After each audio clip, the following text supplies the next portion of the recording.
Welcome to the Cult of Cinema. Actually, welcome to the Crimson Cult. So if you're here and you haven't been here before, well, congratulations. We are going to be talking about, I want to make sure I got this out. I do have this muted this time. We're right on. First off, thank you, Craig, for Eagle Eyes when it comes to looking at what I put on Twitter, because I posted Evil Dead, which is 1981, and we've done that year. Hey there, Franco. Welcome, man. But tonight we are doing 1978. So let's hope that we get a bunch of people in there for 1978, because I did get a bunch of a few new patrons, and hopefully they remember to check Twitter and Patreon. Hey there, Ryan. You have no idea. I had pizza today, and it made me sick as a dog. So I won't be having pizza from that place anytime soon. All right. So we're going to wait a couple minutes, and then we're going to go in.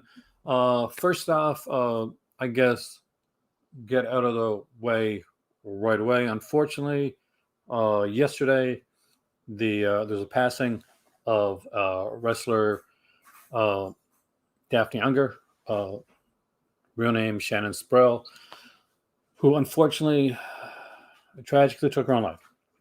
And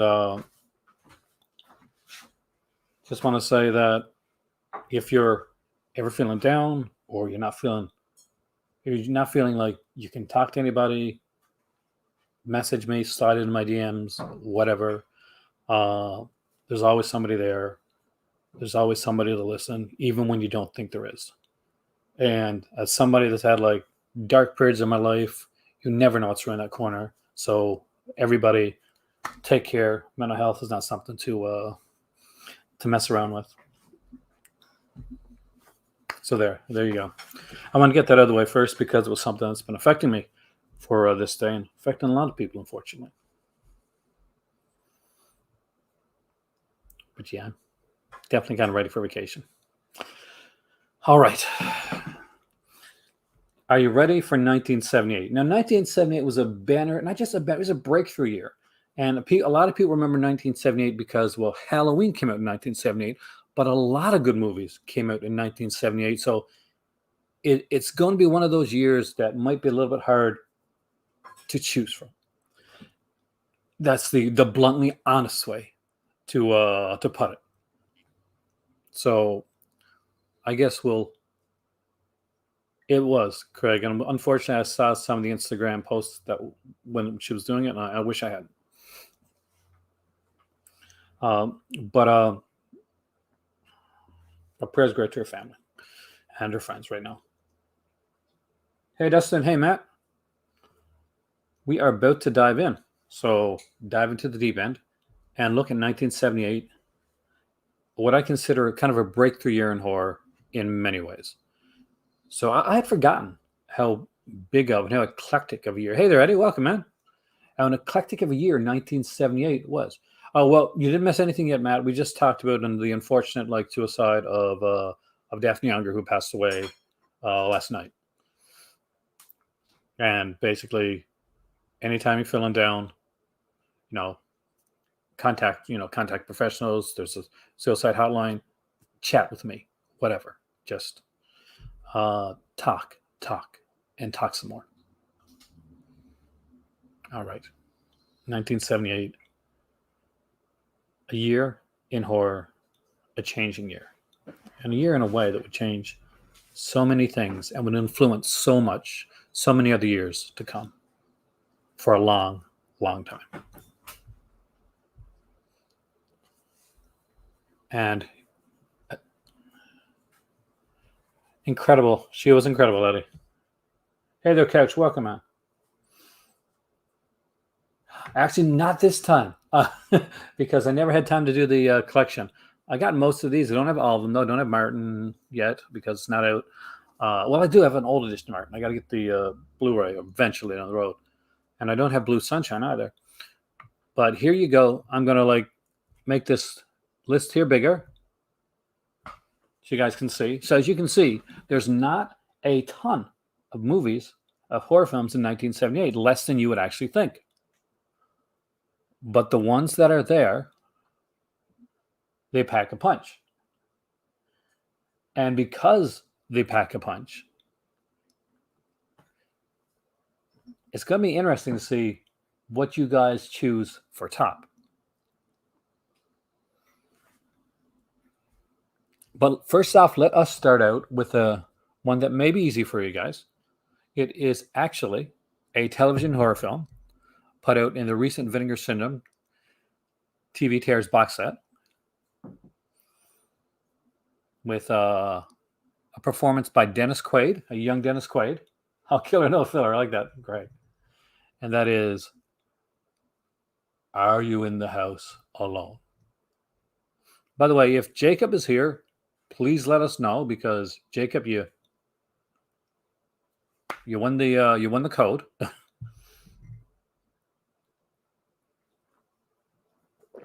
That's the thing.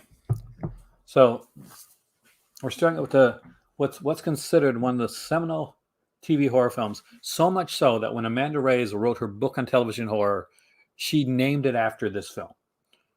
Are You in the House Alone?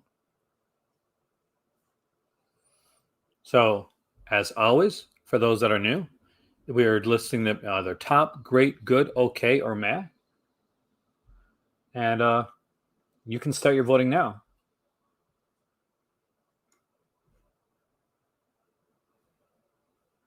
Exactly. Thanks to Matt. Eddie puts that as great. Definitely check out the box set, man. You missed that one. Oh, it's a good one. Don't go in blind on it. Like 100% going blind on it. So far, it looks like this one's going to go in great because I don't think anybody else has seen it. Ryan puts it as good. You put it as good? Oh. So we got a great and we got a good. Looks like I got to ask my better half to break a tie. Your better half is not staying. Yeah, but you're here for now. I don't know. Well, I guess if somebody titled it, great. Great it is. Which definitely is kind of where I would put this thing on the list anyway. We go from there to a seminal comedy horror. He isn't feeling well tonight, so she won't be here for very long. And me, I'm doing my own list of this later on. I'm going to be dropping this list later on, probably tomorrow, actually, exclusive to the Patreon channel, my very own version of this list. All right, guys, so there you go. You have a fan. Aww. She said thank you. And thanks, Ryan. We're going to go next with Attack of the Killer Tomatoes. Attack of the Killer Tomatoes. Have you watched that one with me? Or you watched it on your own, I guess, years ago, right? Yeah.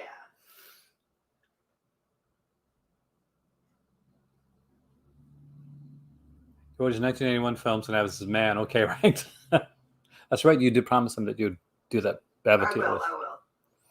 I haven't seen top. Dustin puts it on top also. Matt goes, goes for great. It's I wonder what the people that made the movie Puberty Blues, how they feel about Attack the Killer Tomatoes, since it's the song from Puberty Blues that kills the tomatoes. Franco goes with okay. So we got two tops. Wow. Okay. Attack the Killer Tomatoes. It's the top. Okay, here's one that I'm hoping you guys are going to have. Oh, we got two good.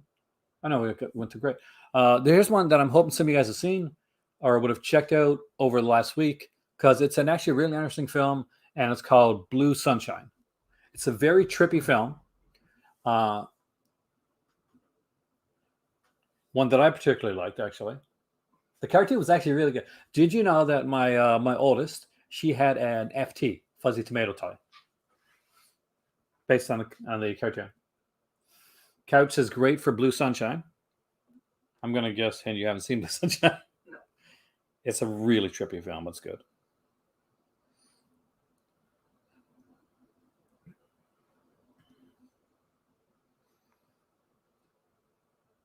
And it stars, of course, Zalman King, when he was still an actor before his Red Shoe Diary days.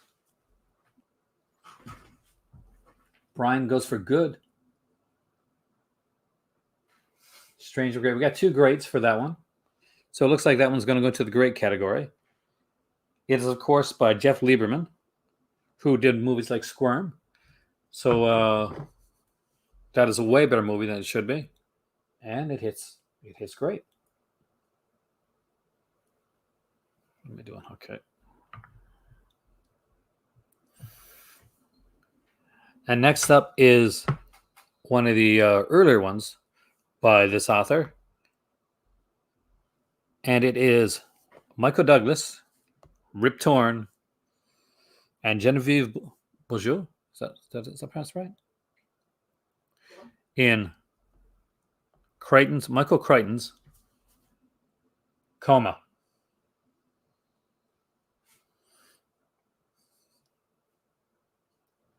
Of course, Michael Crichton would become really big and famous for things like Jurassic Park, and of course, he did Westworld as well. But where would you rate Coma on the list? Franco goes top for Coma. There are so many really good films in this year.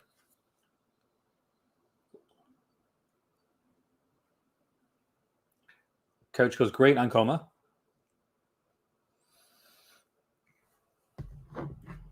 I think I'd have to look into the trivia on it, but I'm pretty sure we got like a little bit of a cameo of an actor early in his career.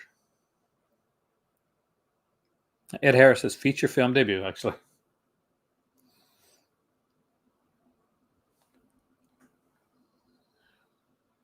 We got 2 greats on Coma.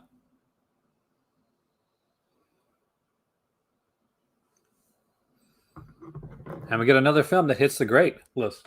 So,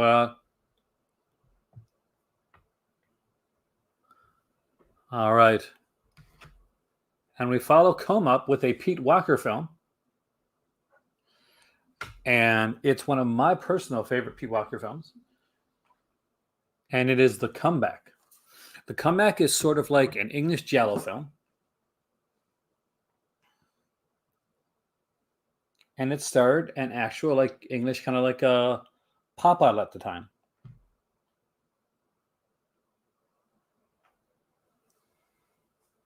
Jack Jones.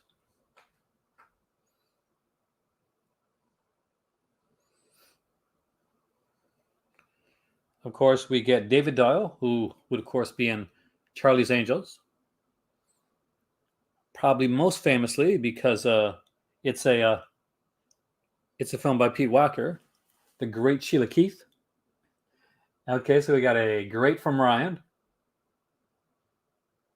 Definitely, Coach, put that one on your list.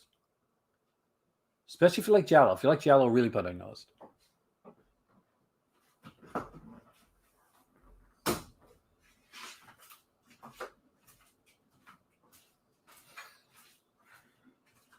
There's a creepy ass mask in the Comeback, by the way, with a really good jump scare. So with one great and no other people, I'm seeing it. Hopefully, we're gonna get something you guys have seen, and hopefully the next one is gonna be one of those. Because next up is a sequel to a classic film, and we get to talk about Damien, Omen 2. The sequel to the original Omen shows Damien now unaware of his lineage and slowly having it uncovered in front of his horrified eyes. Lance Henriksen would have a part in this movie.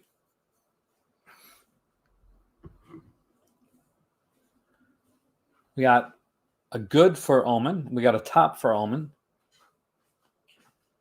Matt is unsure between good and great. Let's see where he goes. Where would you put the Omen 2, Hind? What? Where would you put the Omen 2? I don't think it was good. Yeah, a good from Hind. 2 greats. Another top. Out.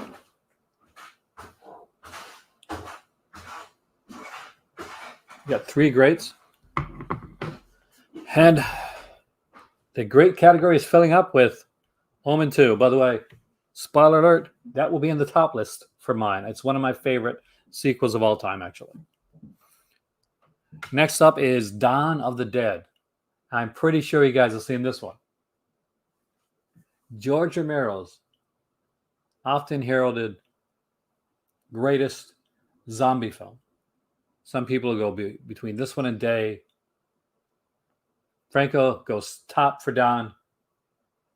Eddie goes top for Dawn. Ryan's son goes top. Dustin's top. Couch is top. I'm pretty sure Matt's going to go top as well. Man, top. Craig goes top. And I'm going to guess that Matt's top on that one too.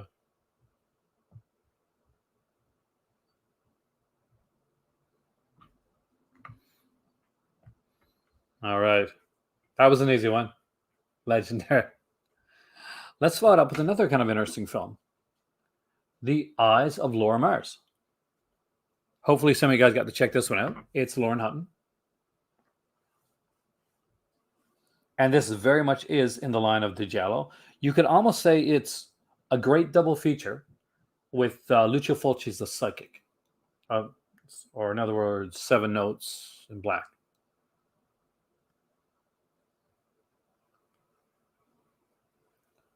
So, Lauren Hutton, fade on. Oh, God. It's one of those days, guys. Lauren Hutton and, of course, Tommy Lee Jones and Brad Dourif. We got a great, and we have a top. Nearly a perfect American Giallo. We got 2 greats and 1 top.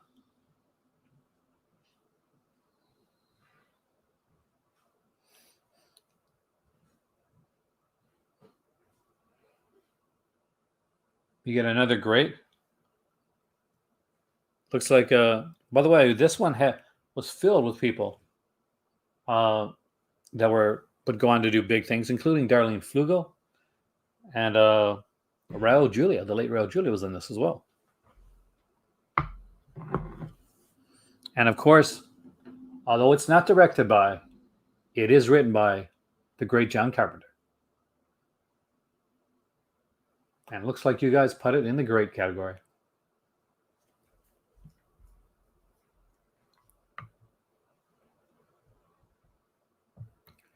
Speaking of John Carpenter,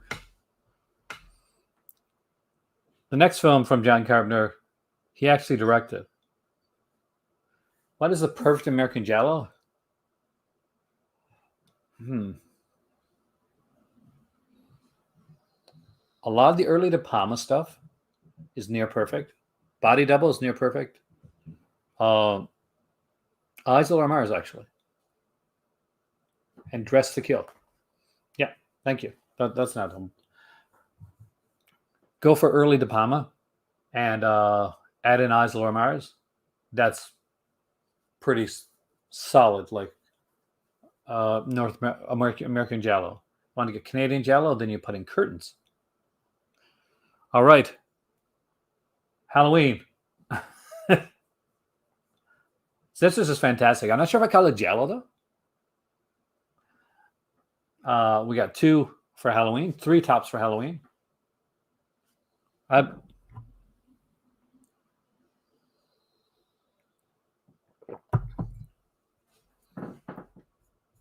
Not surprisingly, Halloween goes to the top. And we follow up Halloween with another classic. Dustin goes on the top of that one too. And that is the 1978 follow-up by Philip Kaufman, Invasion of the Body Snatchers, starring Donald Sutherland.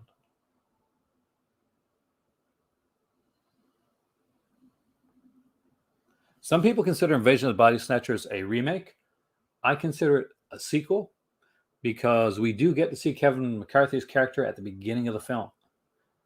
And he looks to be playing the same character years later. We got a top spot for Invasion of the Body Snatchers. Eddie goes in for another top. Ryan breaks from that with a great. We get another top. Franco with a great.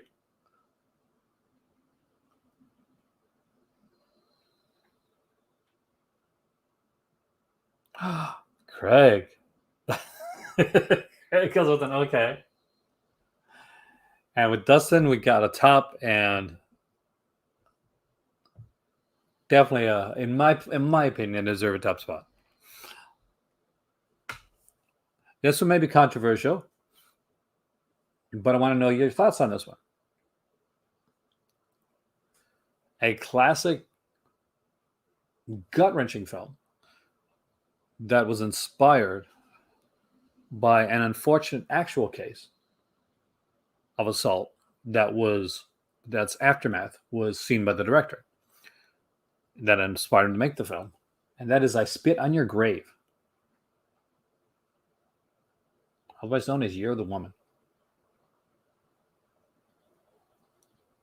Where do you put I Spit on Your Grave?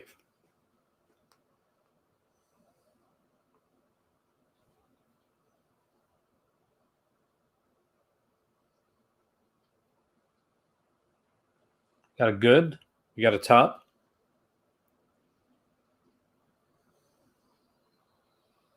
You got two tops.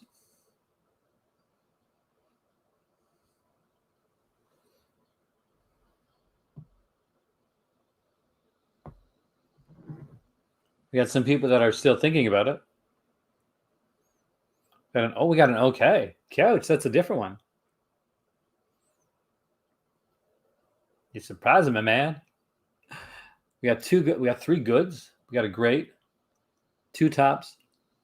And without thinking everybody's vote in so far, unless I missed one. Oh, we got three tops. Dustin's sneaking in.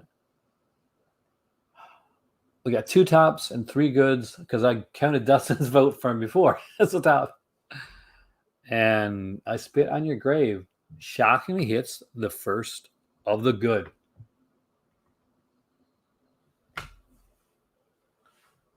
Larry Cohen made a classic movie with the killer baby film, It's Alive. But then he came back and he kind of did it again with It Lives Again. But where do you rank the sequel to Larry Cohen's classic baby killer film? Killer baby film. Seems to be a little more inside higher, yes, but you never know, Matt. That's the thing. When we're coming in here and you guys are voting, I never know where it's going to go. We got an okay for It Lives Again.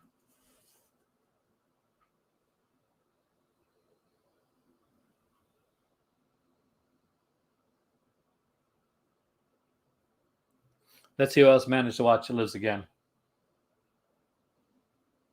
Of course, put out by Scream Factory in the It Lives box set. We got a good from Couch.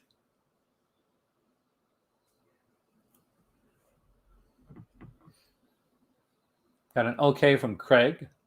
And a good from Dustin. We're tied right now.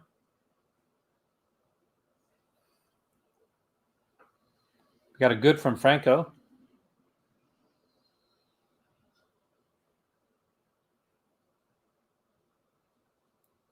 And a good from Matt. And there you go. With John P. Ryan and Frederick Forrester, how can I not at least hit the good category? Frederick Forrest. And Frederick Forrest, by the way, was the first captain in 21 Jump Street, the TV series back then. All right. Speaking of sequels, this one was shockingly good. Pardon the pun. Jaws 2.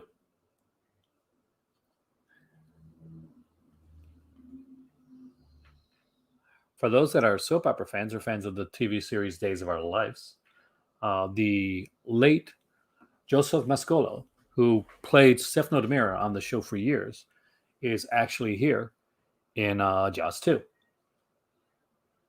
Dustin starts it off with a great. Got an okay with Ryan on Jaws 2. Got an okay with Craig.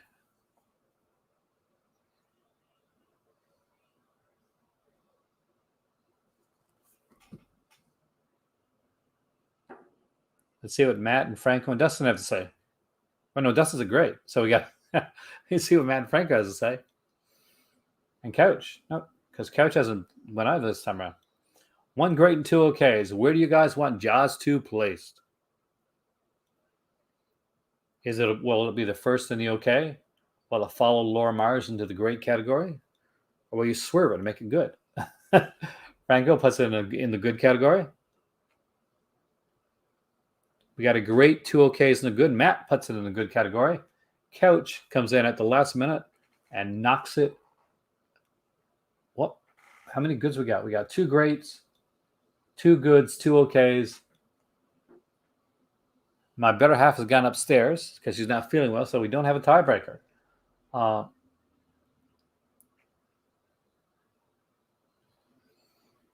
The next vote, whoever you are, who votes quickest enough, can break the tie, even if you've already voted before.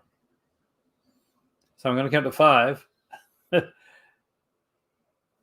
Slap in your vote to break the tie for this one. In 5, 4, pop it to great. Okay, there you go.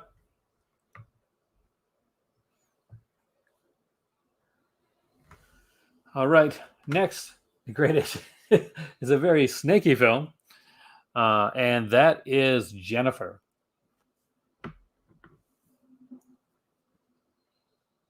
Who remembers the movie Jennifer? I think it may have been put up by Synapse, though I cannot confirm it.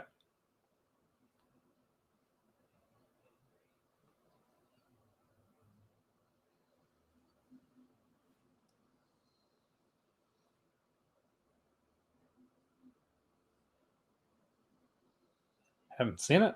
Oh, definitely check it out, man. Think of it like Carrie with snakes.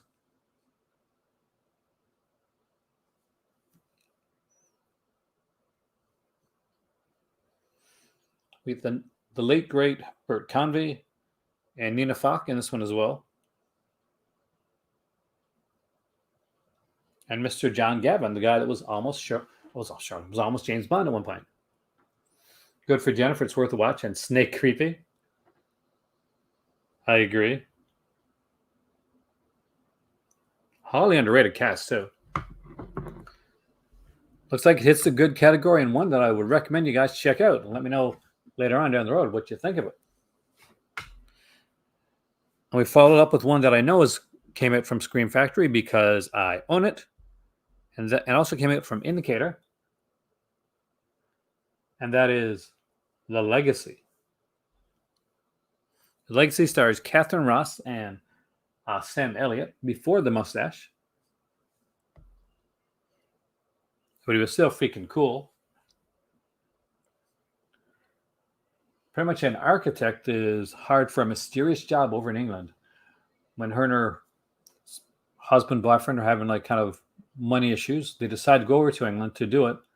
But their car gets knocked off the road, and they have to go to a local mansion nearby where strange things start to happen. And they soon find out that they were expected.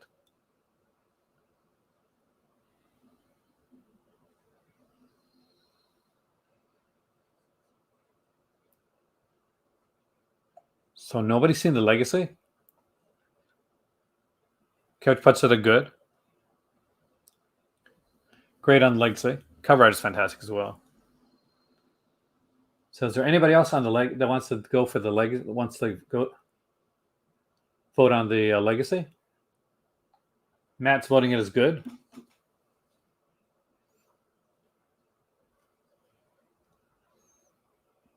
So it looks like it's going in the good category. Legacy is one of my favorite horror movie endings of all time, actually. I love the way this movie ended. All right. Next up is not just any movie, but it is a movie that was remade by a friend of mine, Jamie Blanks, actually. And that is The Long Weekend.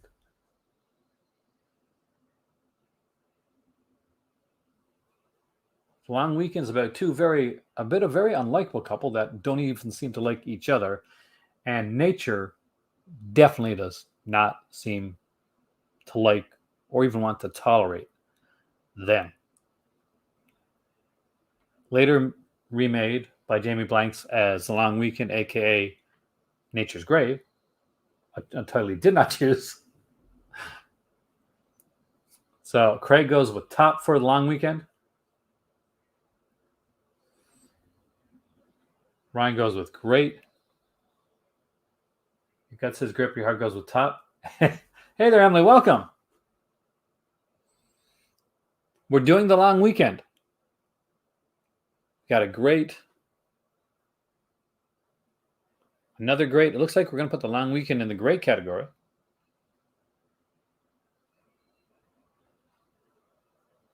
Look at the list there, Emily, and see if any of them shock you where they're at. So long weekend goes in the great category. I personally consider it a classic. Like, it's a film you study. Anthony Hopkins, long before the Fava Beans and the Chianti, played this unnerving ventriloquist with an even creepier dummy in Magic.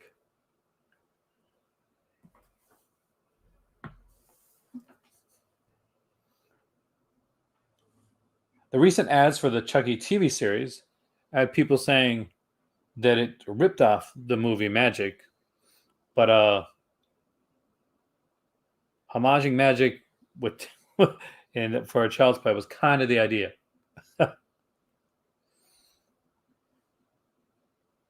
We get a great from Matt. What an amazing cast here. We got Anthony Hopkins and Margaret. Burgess Meredith is in this one here. David Ogden Stiers later from MASH.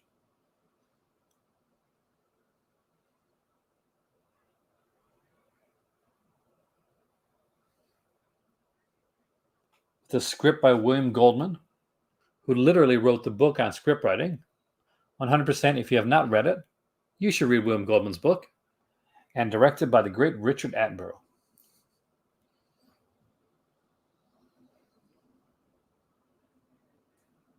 So Matt started the voting on Magic with a great. Audrey Rose, yeah. Audrey Rose stuck with me for a long time, Matt. My kids were younger when I originally saw it because I did not see it in 1978. I saw it, but I didn't see how very similar to 70s horror MVP is. So, Craig, what does that mean? Where do you rate the Magic? Emily goes great for Magic. Oh, that'll be nice. The VHS on that one is really good because it has a creepy cover.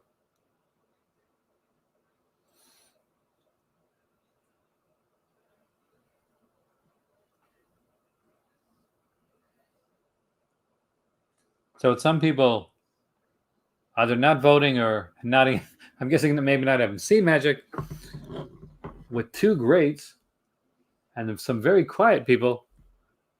Magic hits the great category. The next one I think was put out by either Scorpion Releasing or Code Red. I can't remember which, but I think it was put out by one of them. And that is Mardi Gras Massacre.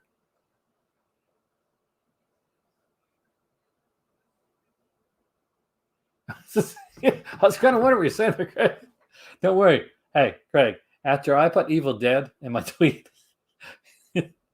instead of the evil, it's okay. So Emily goes good. So Matt just watched this one today. What do you think, Matt?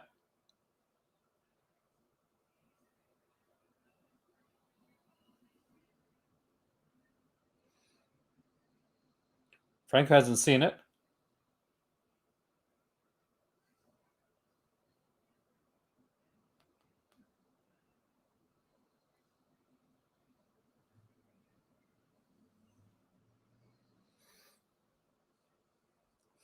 Dustin says good. Ryan says good. Looks like it's going to go into good. And honestly, you guys were generous.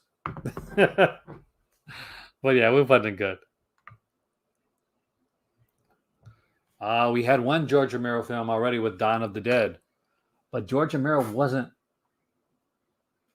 finished in 1978. No, he had another film to do. And that film is Martin. One of the most unique vampire films of its time. Or was it a vampire? Martin is a classic that is getting a release from Second Sight in the new year. Couch starts with great. We got a top. We get two tops.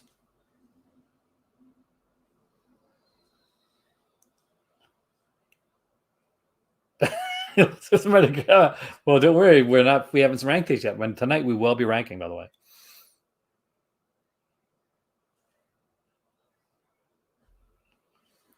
By the way, this Martin is definitely not the TV show. All right. And Martin, there you go.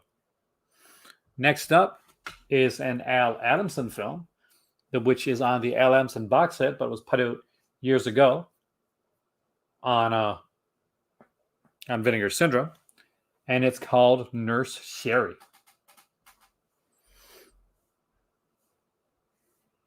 Now, don't all be rushing to put Nurse Sherry at the top.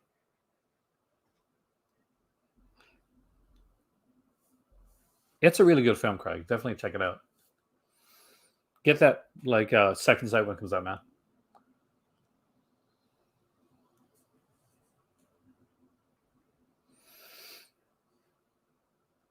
But where do you guys rank Nurse Sherry? I want Cindy to watch it.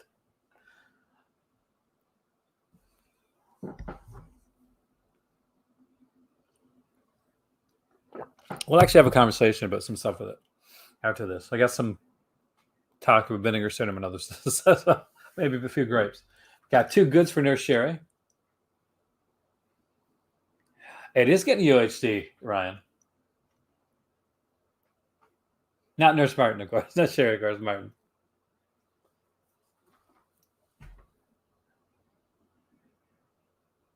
So,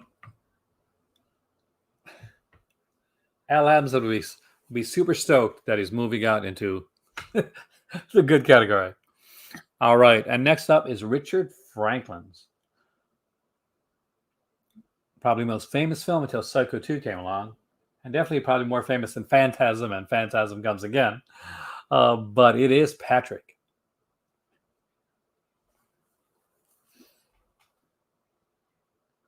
A comatose, bedridden patient isn't as helpless as he seems. With the original Richard Franklin, Patrick. Ryan goes top for Patrick.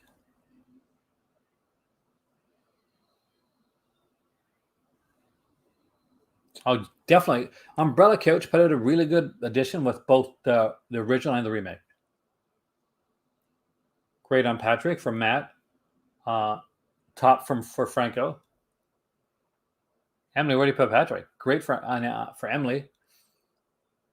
So we're tied with two greats and two tops. Another vote can decide where Patrick goes. Oh, Justin, you gotta check out Patrick. Even Mark Hartley's version of Patrick is pretty good. With Charles Dance, actually, is the evil doctor in that one.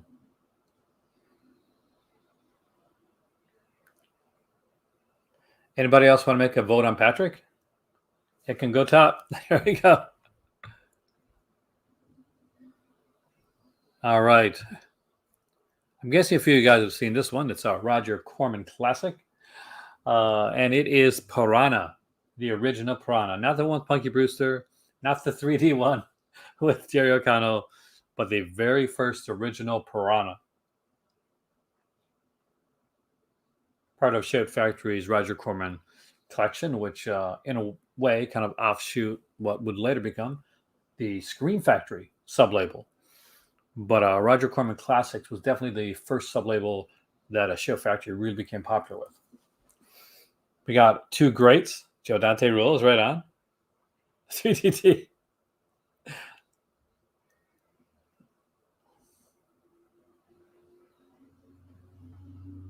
Emily goes for top. Emily just gained like cool points with my better half. This is one of her favorite films. So did you, Matt, by the way.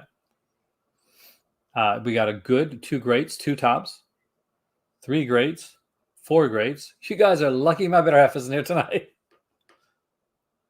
She was in the Roger Corman did a TV series in the 90s called Roger Corman Presents, where he remade all of his films, and Soleil Moon Frye was in that.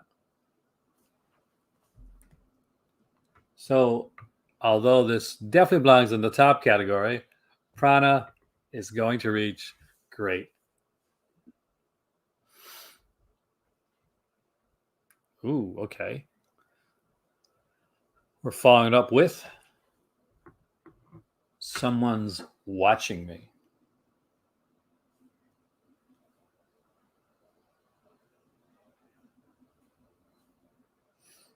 Starring Lauren Hutton and David Burney. It is directed by John Carpenter himself. And of course has his girlfriend at the time, Adrienne Barbeau. Hey there, John. It reaches the good category for John. And of course, Charles Cypher shows up in this one too. Great for Matt. Someone's Watching Me. Good for Emily.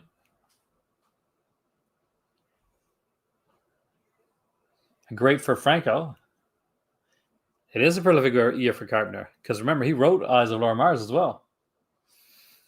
We got another great, which puts it in the great category.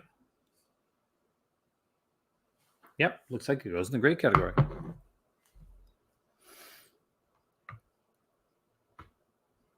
And we're hitting into a Linda Blair film next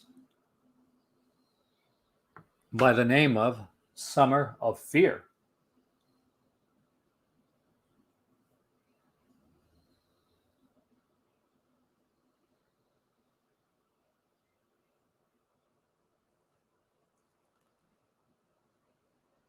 I was surprised, Emily, as well. I was very surprised, actually. Summer of Fear as Linda Blair and Lee Purcell, directed by somebody that you might know by the name of Wes Craven.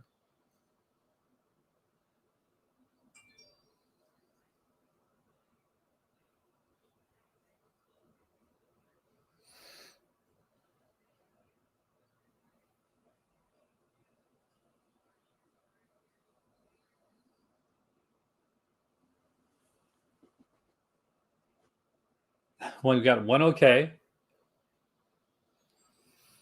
We got two. We got 3 goods for Summer of Fear.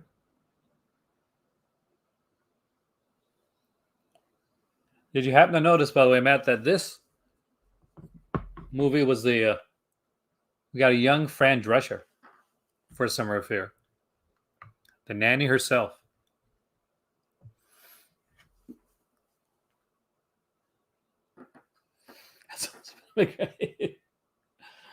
Okay, and next up is a Norman J. Warren film, and it is The Terror.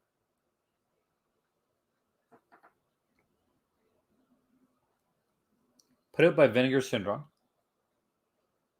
with a slipcover that went out of print extremely quickly, actually.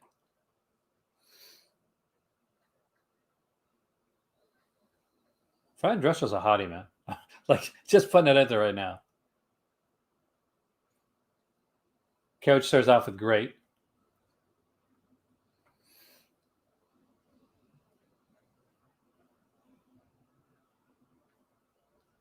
Matt and Frank have not yet seen The Terror. Norman J. Warren calls his Suspiria. Cannot expect this to be the same as Suspiria. Just telling you that for going when you go in. We got 2 okays, 1 great, and 1 good, and a few did not see. So The Terror got another good, but not enough to stop it from the okay category. All right. Another Vinegar Syndrome release comes out next. Back when Vinegar Syndrome were caring about releasing films that were good, is The Bees. John Saxon, John Carradine. Yes, you get both of the really cool Johns in this film. And the ecological horror film, The Bees. With one of the most batshit insane endings of the bees coming to talk to humanity. Kind of a office courtroom type of thing. John goes with great. Ryan says great. John Saxon alone makes it great. You find it awesome how like the girl's like husband dies and that's John Saxon's friend. He's like, yeah, I'm hitting on her. Great for bees. We got 3 greats for the bees. For those that have not seen this one, I really recommend that you pick it up or at least get a chance to watch it. It actually is a fun film. And I'm agreeing with these greats so far.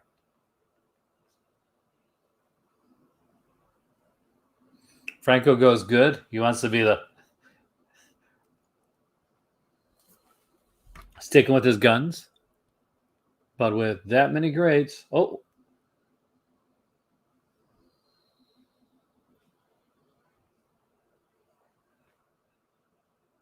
worth picking up, Eddie. Actually, really worth picking up. Okay, we're going into French horror next, but not just any French horror. We're going into Jean Rollin.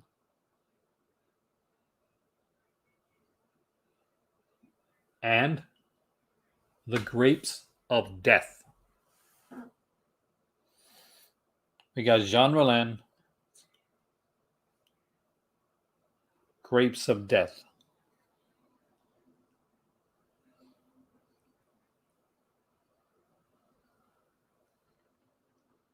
Ryan goes top for that one.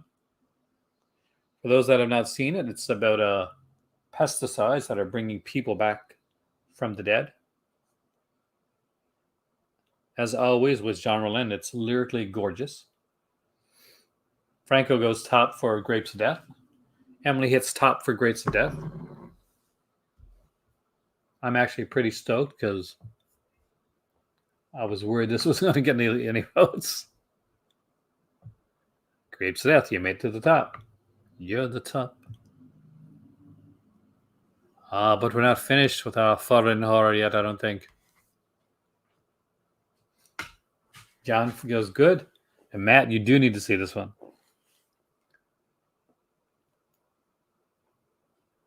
But we followed up with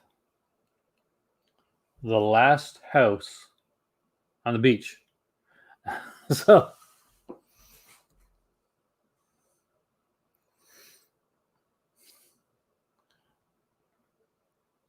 kind of a knockoff, I'll say. But The Last House on the Beach. It has been a while since I've seen this one. Franco and Ryan automatically go to top for Last House on the Beach. It looks like I got to rewatch this one.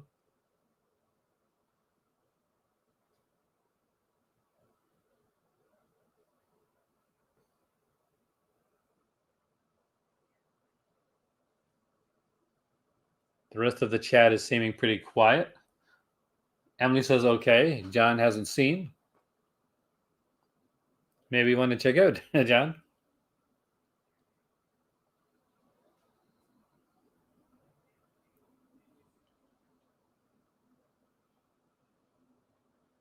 Is Last House on the Beach going to make it to the top of the list? All right. It looks like with 2 tops, Last House on the Beach makes it to the top of the list. I did not see that coming, guys. But yeah, I do love From the Balkan. So yeah, I can understand that. Next up, The Shout. I gotta rewatch that film, actually. It's been a long time since I've seen Last House on the Beach. 1978, Alan Bates, Suzanne York.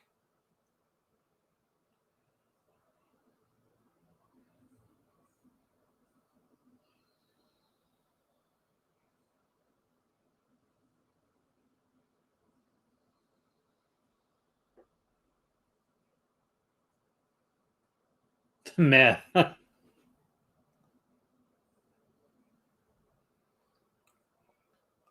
got a man, we've got a good.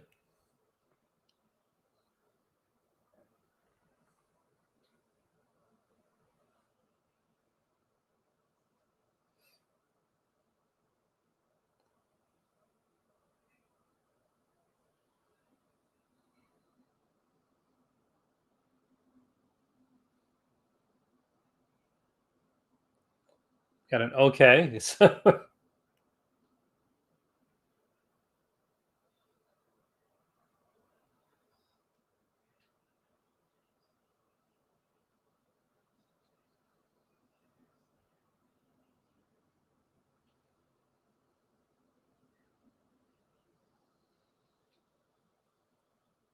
we got two okays. So it looks like okay is going to win out for The Shout. It does have really nice cover art.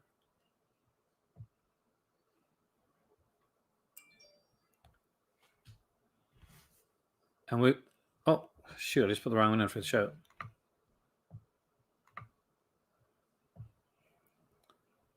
And here's one put up by Shout Factory.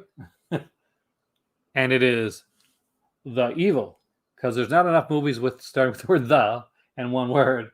So, The Evil. Where do you put The Evil, which also has nice cover art?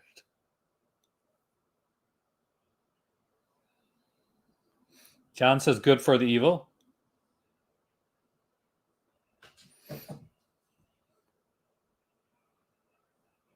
Starring Rambo's Richard Crenna and the great Andrew Prine.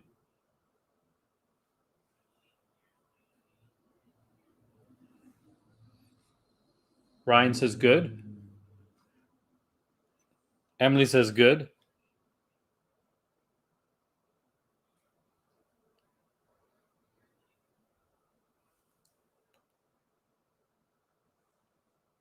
Because Matt says good.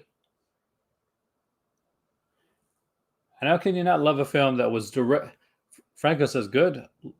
Love a film that was directed by one of the guys from West Side Story. There you go. The Evil hits good.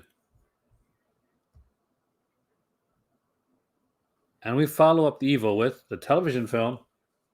Oh, Dustin comes back with a good. The Initiation of Sarah. Pretty sure this film got a remake done. But we're talking about the original here. The Initiation of Sarah.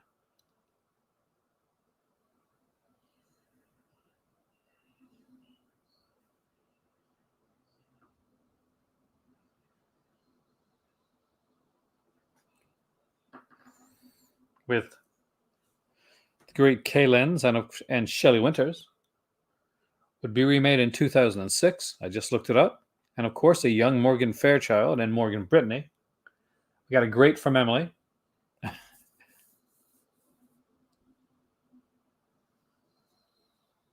got a good from Ryan and a good from John.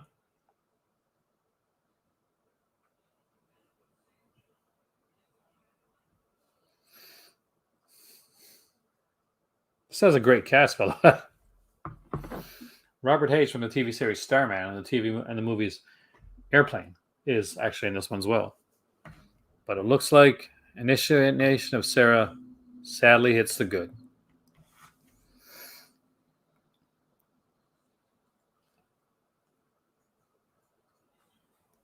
If that's not one that you checked out, Matt, it's definitely one to check out. And next up, we have a bit of an insane film, but I really liked it. But did you? And that it came out from Scream Factory, and it is The Manitou.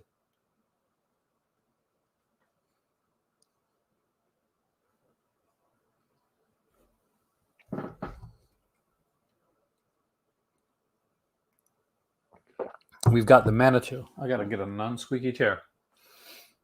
John says great. Craig says great. Oh, that is Girdler. I forgot that, Craig. Couch says top.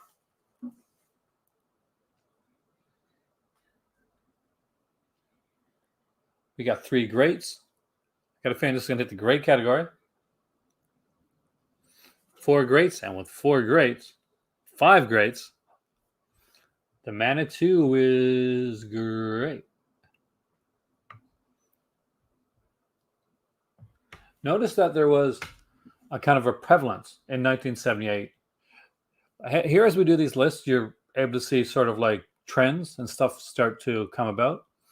1978, we had the Eco Horror, The Bees. We had The Manitou, which does deal a bit with that. And of course, we had The Long Weekend. So I guess we didn't listen very well, but ecological horror was pretty big in 1978. Let's follow that up with one that I know Matt watched. And that is, and this is one of the coolest covers, by the way. I forgot Richard Matthews was on that. The Redeemer. So where does everybody list? Exactly. Anybody that went to see Candyman and complained, those are the people that don't realize that horror can be educational. The Redeemer, otherwise known as Son of Satan.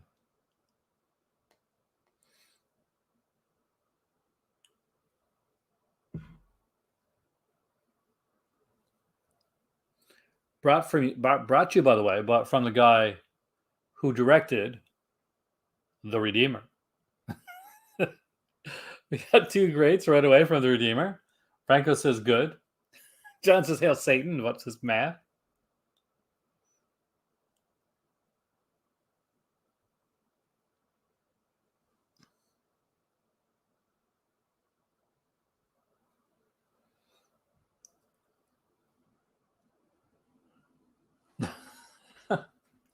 Here was a strange slash with a third thumb dude from a lake.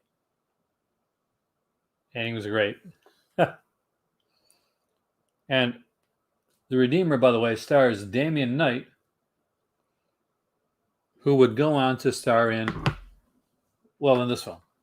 Everybody in The Redeemer pretty much went on to star in this film. But I think do we have great for The Redeemer or do we have good there? Looks like we got great for The Redeemer.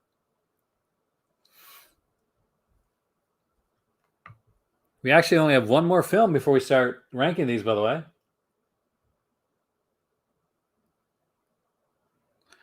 And that is with Wesley Urey, Cameron Mitchell, based on a true story. Actually based on a true story and not made up. The original, The Toolbox Murders. I'm really hoping you guys have seen this one. This is actually one that I've watched quite a few times. I think this is the second Wesley Urey film that's on the list. Franco goes top for Toolbox Murders.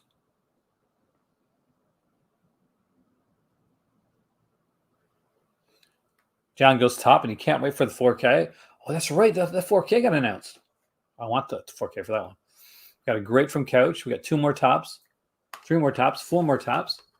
And Toolbox Murders is reaching, don't worry, I'm putting it there, the top list.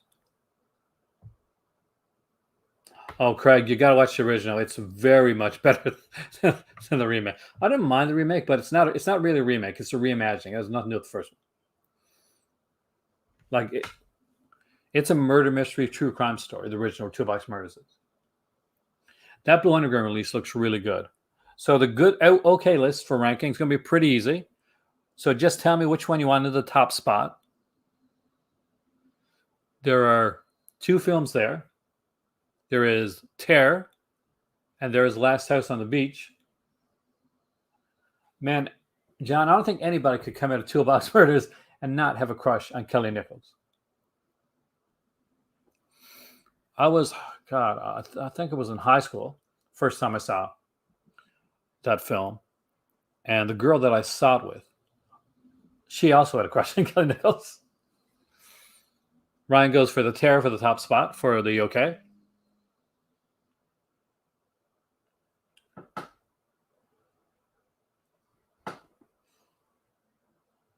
John says Terror. Couch says Terror. Matt says Terror. It looks like Terror's in the top spot. Emily says Terror too. It's a Terror sweep for the top spot. We have a few more right here, so I am going to help you guys out by making the list a bit bigger.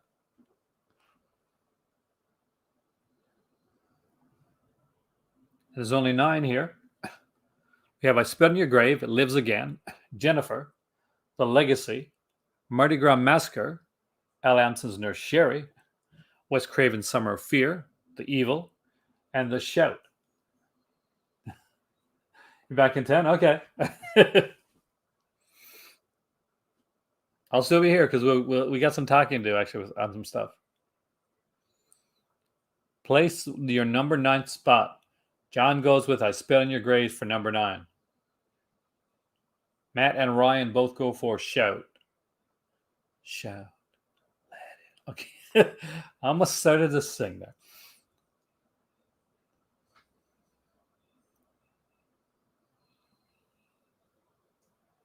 So, without any more votes, looks like the Shout says exactly where it is in the bottom spot. Wait a second. Franco goes for I Spit on Your Grave? Shocking me. It's now a tie between I Spit on Your Grave and the Shout.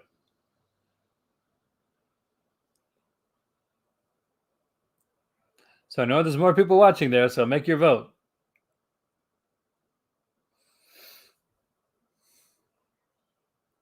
How's everybody feeling today about the Vinegar Syndrome package for September? And are you excited about that shuriken? Oh.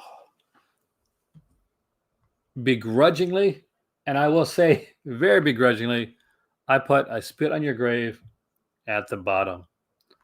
And I will be honest with you, that is way, way lower than it's going to be on my list. Just so you know. Oh, wait, Dustin comes in with Shout. So we got 3 for Shout and 3 for Spit on Your Grave. And you know what? Since there's no one else to vote, and since I think this would kind of be a travesty if I did this, Shout, you're getting the bottom of that list.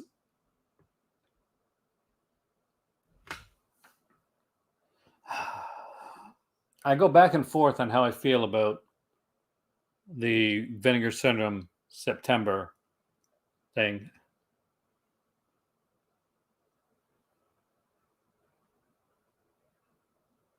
But here's the thing.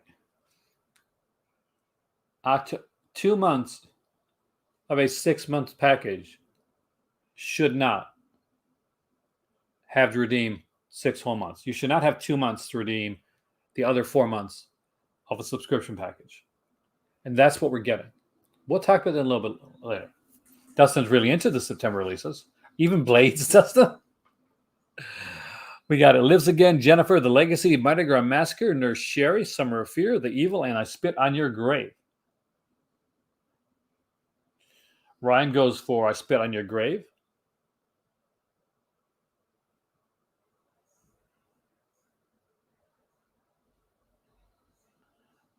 Does anybody feel that the John goes with Nurse Sherry?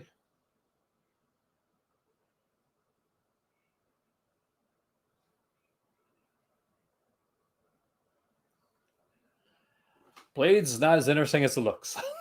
I'm gonna put that to you right now, Dustin. Temper your expectations for Blades. Like really temper your expectations for Blades. Did you like Girl School Screamers? Because that's very important. If you like Girl School Screamers last month, then Blades, you're gonna be okay with it.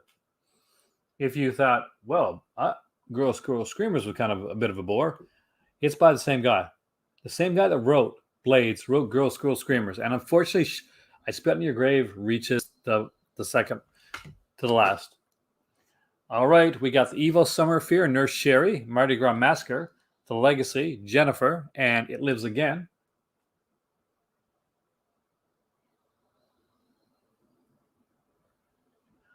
Oh, Dustin.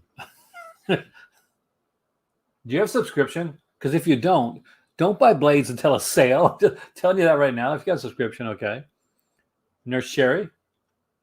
We'll get one from Mardi Gras Massacre. I'm still wondering how the hell Nurse Sherry and Mardi Gras Massacre are going to be above I Spit on Your Grave. But okay. Resurrection is a decent, but not great, like 7 knockoff. but it's definitely not a Vinegar Syndrome style title. It's more, it's something I'd expect like Scream to put out.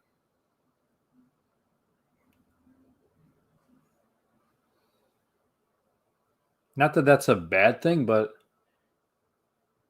it kind of throws off the aesthetic of it all.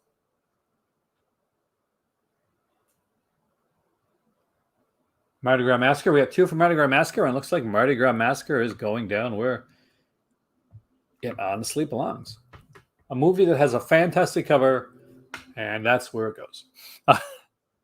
We got The Evil, Wes Craven Summer of Fear, Al Amson's Nurse Sherry, The Legacy, Jennifer, and It Lives Again. And Couch solidified Mardi Gras Massacre with his vote. Yeah, but Severance putting out a massive box set. And I put out 4Ks of Santa Sangre and films by the great Alex de Iglesias. We got 2 for Nurse Sherry, 1 for It Lives Again.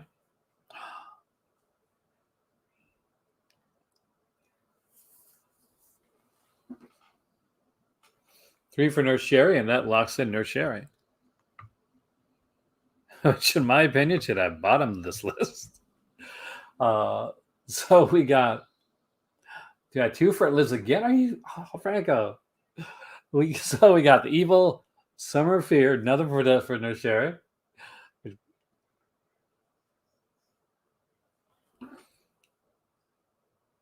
It almost seems to me like Severin and Vinegar Syndrome have switched places.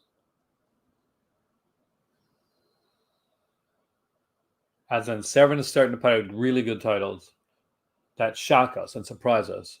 And like last year, this is what we expected from Vinegar Syndrome on a monthly basis. But don't worry, we'll talk about more of that as we go along here. Because I found a neat, different way to keep you guys interested while doing a tier ranking part. So we got Evil, Summer of Fear, Legacy, Jennifer, and It Lives Again. I still need Santa Sangre. Somebody bought me Santa Sangre for Christmas.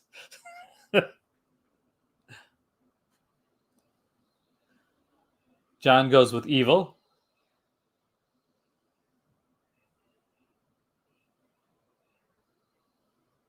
Matt goes with It Lives Again because he has something against Frederick Forrest, the super cool dude from 21 Jump Street. Carriage goes with It Lives Again.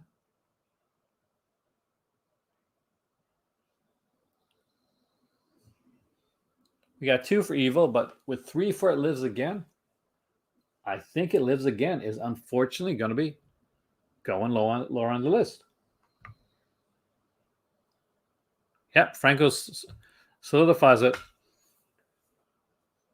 And we got The Evil, Summer of Fear, The Legacy, and Jennifer.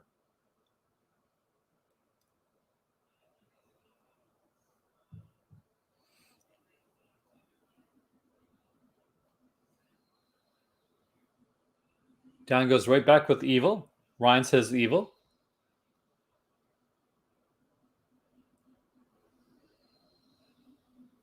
I think in more ways than one, and I said it early on, Couch says Evil. Cardona, the going all in on Cardona is what killed Vinegar Syndrome for this year. The Evil wins it, and we need number 3, Summer of Fear, The Legacy, or Jennifer. What do you put in third place?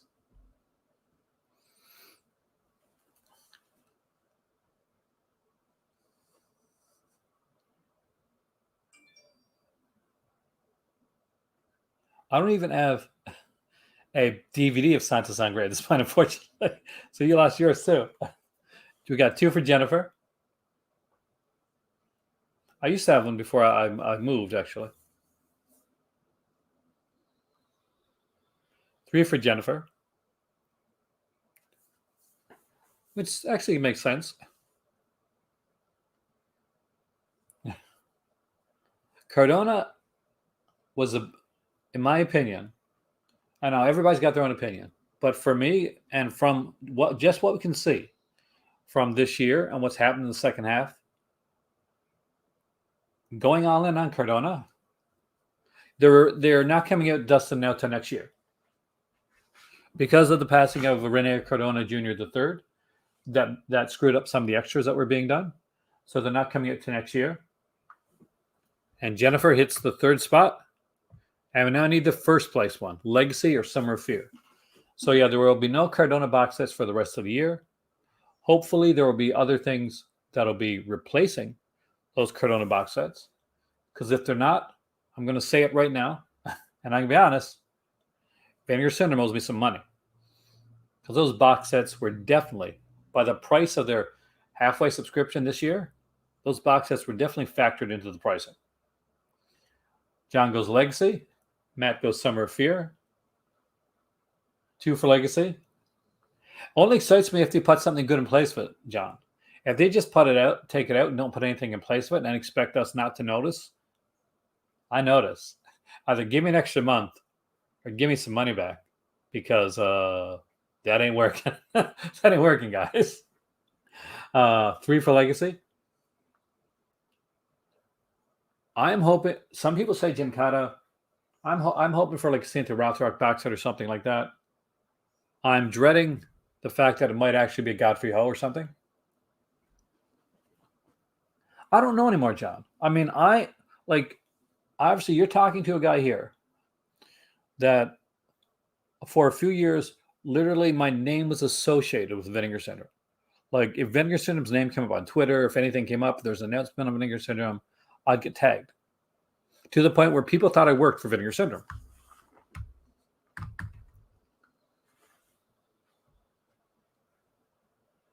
But I kind of feel like they're coasting a bit.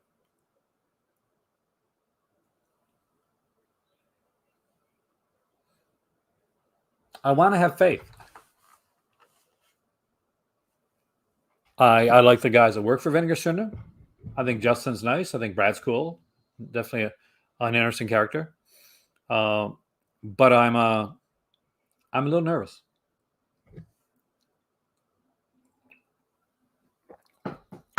I've seen it happen before with companies like Anchor Bay and stuff.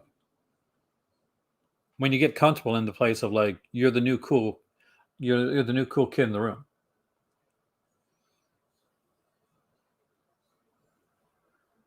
Yeah, it definitely seems phoned in. But I think a lot of this may have to do with the Cardona debacle. One, the dude passed away, the grandson, and 2, the films were not as highly received as they thought they were going to be. All right, we're into the great category. I'll keep talking about this as we vote. So here we have 14 in great. And we got the Redeemer, the Manitou, the Bees, Someone's Watching Me, Eyes of Laura Mars, Magic, The Long Weekend, Piranha, Jaws 2, Damien Omen 2, The Comeback by Pete Walker, Coma, Blue Sunshine, and Are You in the House Alone? What goes last in the great category? Ryan surprises me with Blue Sunshine. As long as you do us good, John. That's my thing. John surprises me with The Comeback. But I kind of understand it. But it still surprised me nonetheless. Matt goes with Jaws 2. Franco goes with Jaws 2.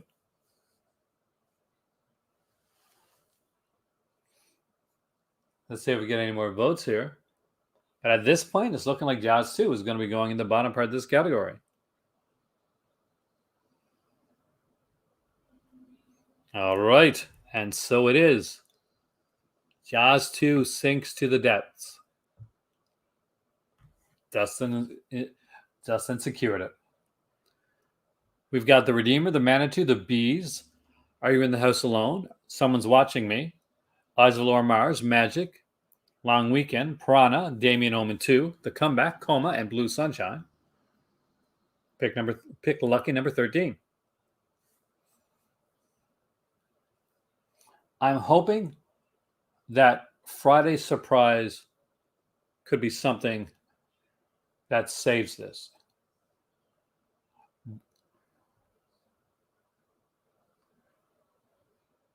John goes with the comeback. He really wants to come back to be the back. Ryan surprised me with Iron the House alone. Matt goes with the comeback. Franco says Piranha, which for some reason got held for review. What the hell? At this point, it looks like the comeback is going to be the one that's there. I'm thinking it might be a Black Friday pre-order as well. If it's a martial arts box set, I swear to God, John, comeback is cinched with Couch.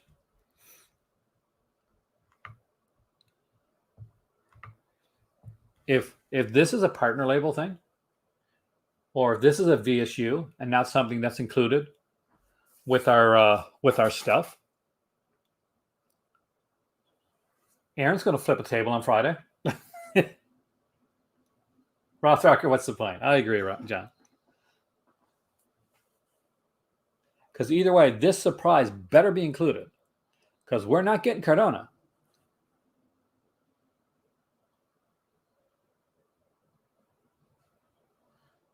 And not that I want Cardona, I don't. But if I pay for something, I want it. So I either want it or I want something of equal value. So whether that means they got to take one of their VSUs that they may have and put it into our package or not, and say, well, okay, that's equivalent. I would agree. Night of the Bloody Apes is by his dad. That's Rene Cardona Sr. Rene Cardona Sr. is a better director than Rene Cardona Jr. by far and large. Night of the Bloody Apes is actually cheesy fun as opposed to let's kill all the animals.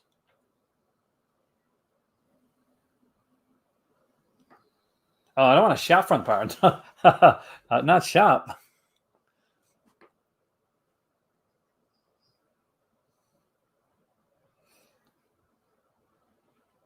They would definitely make it up for NPR gains, and they're going to need it. I don't know, Dustin. Usually there is by November. We usually see VSU coming. Maybe we'll see an early one for October. But I swear to God, if they come up to us with October and we get the one box set as opposed to the two and there's no box set scheduled for number 3, I'll be upset. That's when I'll be visibly upset. All right.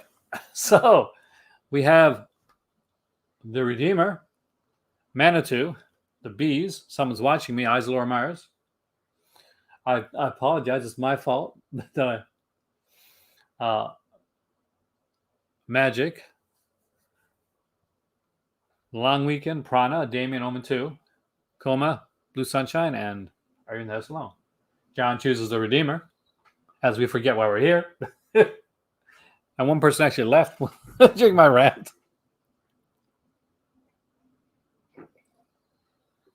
2 for the Redeemer. 1 for the Bees. Matt, how could you? 3 for the Redeemer. It's the Redeemer. And look, it's already there, so I don't have to move anything. So let's go up to 11th place. We got Manitou, the Bees, Are You in the House Alone? Someone's Watching Me, Isilor Mars, Blue Sunshine, Coma, Damien Omen 2, Prana, Long Weekend, and Magic. Choose your next as I continue my rant. Ryan goes with the Bees. Not the Bees. Matt goes with the Bees.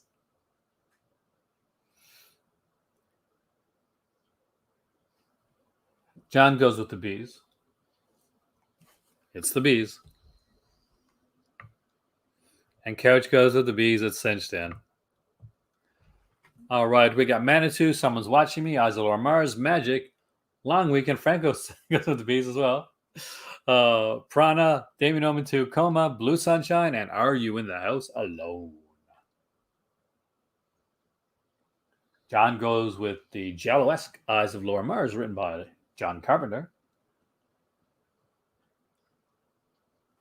Franco goes with piranha, which is for some reason apparently a naughty word according to YouTube.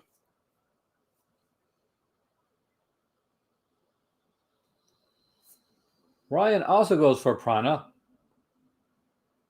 We get another one for eyes, literally shocking the hell out of me. But I'm surprised at eyes where it's at. And Dustin betrays me like a Judas and goes for eyes. Just kidding, Dustin. Wait a minute, we have another for piranha. We are tied. Is there anybody that hasn't voted? Because if not, I have to make the disrespect for Dante. My better half will put this in. And the that's my better half's mom actually calling her. So I don't answer the phone. That's the phone's upstairs, just so you know. All right. All right then. Okay. Sorry, hint. Okay. It was voted first, so I'll go with it. The eyes Laura Mars it is. Actually, I really get along well with my mother-in-law. She's sweet. She's one of the sweetest women in the world. Now, did I get along with my first mother-in-law? Not so much. With this mother-in-law, actually, she's pretty awesome. All right, so we got the Manitou. Someone's Watching Me, the Magic, Long Weekend, Prana, Damien Omen 2, Coma, Blue Sunshine, and Are You in the House Alone? I'm going to guess Piranha's going to get the vote, but I'm not sure. It was half and half last time around.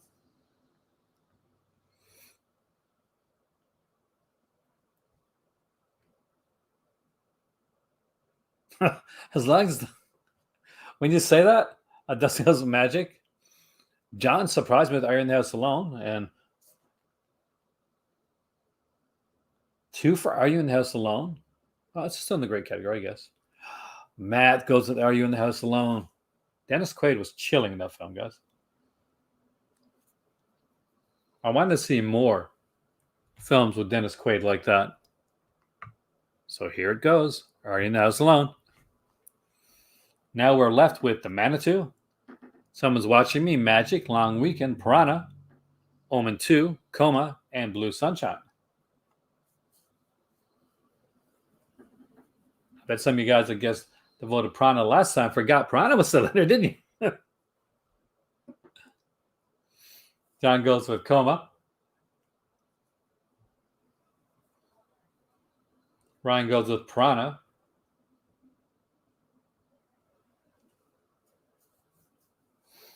Couch goes with Piranha. Dustin shocks me by going with Magic. Franco goes with Piranha.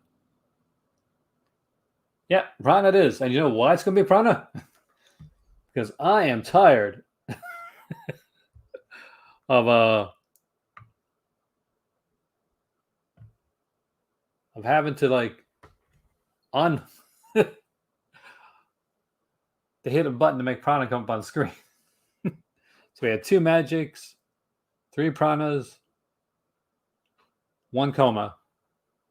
Dustin said Mike, which one is Mike? I'm going to guess you meant Magic.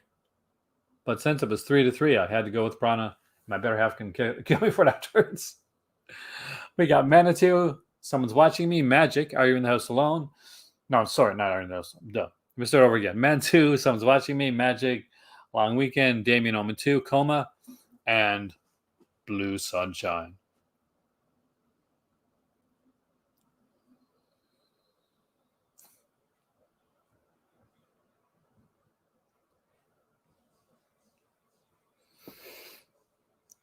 John says Coma, the rest are great.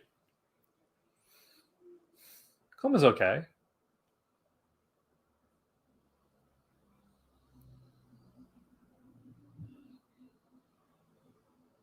Actually, come think, what the hell, guys? How did Coma get above Laura, the eyes of Laura Mars? Come on. 2 for Coma, 3 for Coma, 4 for Coma. All right. So we have the Manitou, Someone's Watching Me. I really like Term Milano. That's the one that I recommended when the last one came out. I said this is the one for last month. It is really good. So we got the Manitou, Someone's Watching Me, Magic, Long Weekend, Damien Omen 2, and Blue Sunshine. Matt goes with Magic.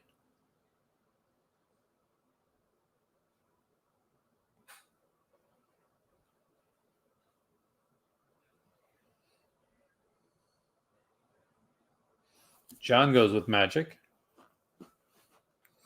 Ryan goes with Magic. Will Magic get a clean sweep? Dustin goes with Magic. Looks like it is Magic. Just a little.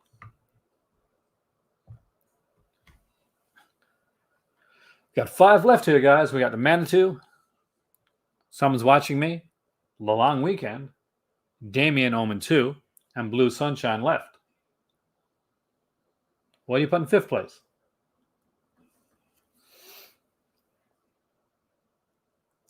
I literally think the Term Lawn and Save last one. So we got one for the Manitou, one for Blue Sunshine.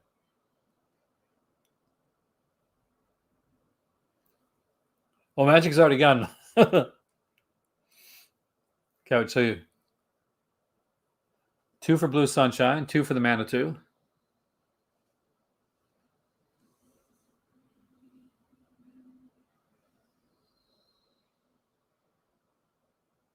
We're tied with 2 Manitous and 3 Blue Sunshines, which is a very respectable place for this list. All right, we're down to 4 of these. We got the Manitou, Someone's Watching Me, The Long Weekend, and Damien Omen 2. What reaches the number 4 spot? Matt says, now Manitou. John agrees with him. Franco says, Omen, Damien 2. Couch says The Long Weekend. Manitou is still winning in this one.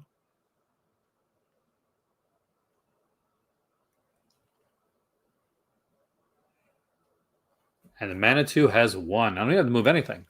We're into 3rd spot. What are you going to put in 3rd spot, guys? We got Someone's Watching Me. Ryan sinks it for the Manitou, which is good. Long Weekend and Damien Omen 2. What do you choose for spot number 3?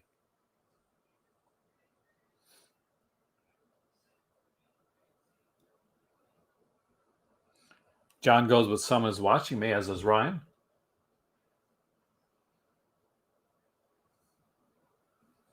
Couch goes with Someone's Watching Me.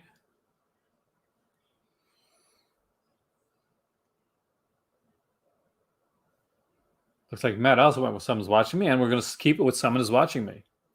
So I need the 1st place one now, not the 2nd place one. I need the 1st place. And you choose between Long Weekend and Damien Omen 2. What do you want for 1st?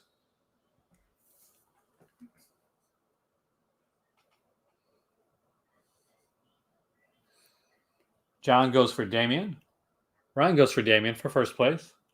Franco goes for Long Weekend. We got 3 for Damien. 4 for Damien. And with 6 people in there, 4 is the majority, and Damien stays in 1st place. Just so you know, we will be choosing the year afterwards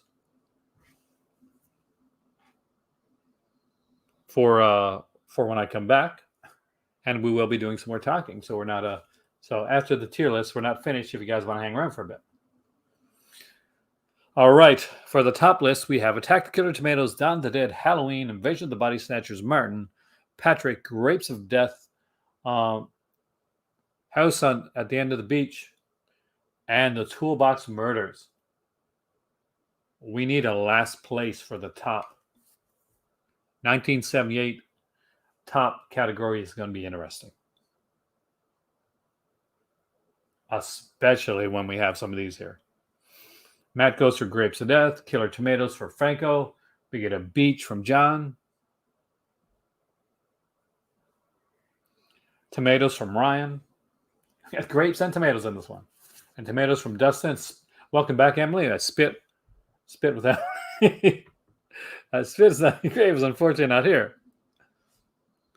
But Attack of the Killer Tomatoes has hit its puberty blues and reaches the bottom of the top. All right, we got Dawn of the Dead, Halloween, Invasion of the Body Snatchers, Martin, Patrick, House at the End of the Beach, Grapes of Death, and The Toolbox Murders.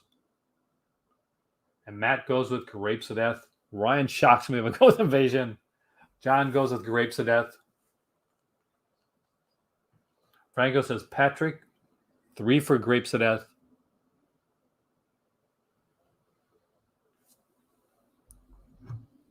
Dustin goes 4 for Grapes.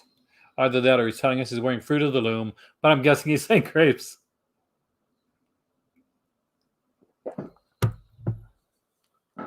And with that many for grapes, grapes it is. Oh, wrong one. Matt starts off the voting with Beach, Last House on the Beach as next. And for those that don't remember which ones there are, there's The Toolbox Murders, Last House on the Beach, Patrick, Martin, Invasion of the Body Snatchers, Halloween, and Dawn of the Dead. Looks like we've got 3 for Beach, 4 for Beach, 5 for Beach, and Beach has been beached.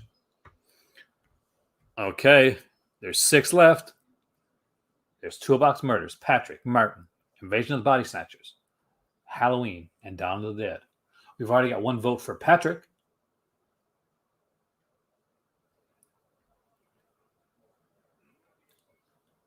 Three votes for Patrick, 1 vote for Invasion.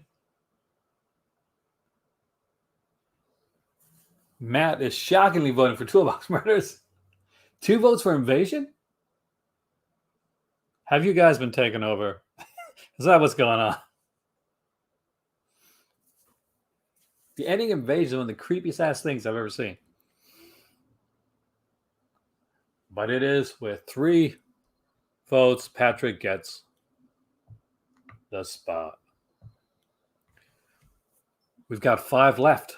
Dawn of the Dead, Halloween, Martin, Invasion of the Body Snatchers, Toolbox Murders.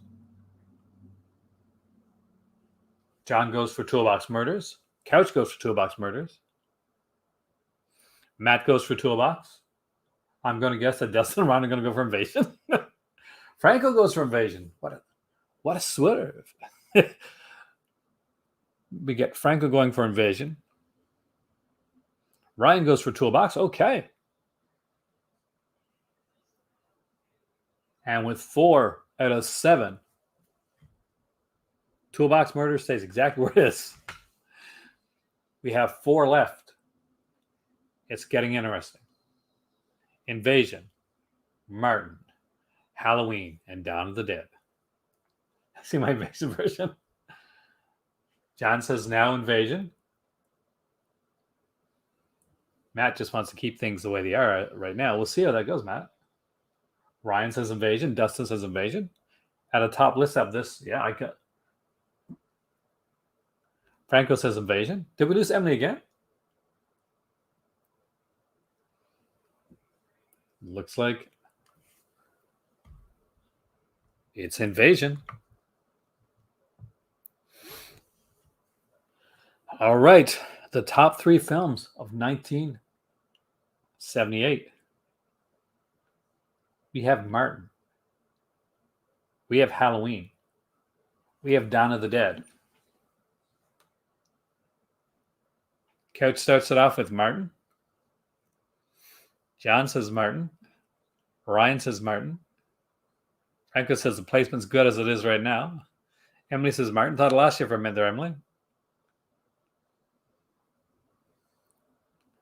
And it looks like it's with that many votes, it looks like it's Martin. Dustin sinks it. So we're looking for number 1. What is your favorite here? Is it the classic Halloween or is it the classic Dawn of the Dead? Both films that influenced their genre for generations to come. What's number 1? 2 for Dawn of the Dead, 2 for Halloween. I'm very interested to see how this goes. I will honestly not tell you my answer until I actually put my list. 2 more for Don. And with the 5-2, Dawn of the Dead wins this. And so I can take a picture of this list because I take a picture of all the lists. Then I will let you guys know how everything went.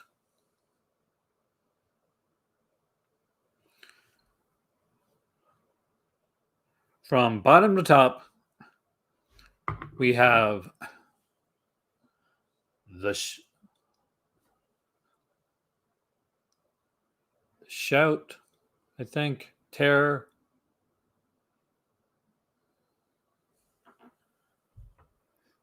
I can't remember that one is. Spit in the Grave, Mardi Gras Masquerade, Nurse Sherry, Lives Again, The Evil, Jennifer, Summer of Fear, The Legacy, Jaws 2, The Comeback, Redeemer, Bees, Eyes of Laura Mars, Should Be Higher, Are You This Alone, Prana, Coma, Magic, Blue Sunshine, The Manitou, Someone's Watching Me, Long Weekend, Damien Omen 2, Attack the Killer Tomatoes, Grapes of Death, Last House on the Beach, I think that's what that one is, Patrick, Toolbox Murders, Invasion of the Body Snatchers, Martin, Halloween, and in the number 1 spot for 1987, I feel like Casey Kasem, Dawn of the Dead, or Shadow Stevens, depending on your era.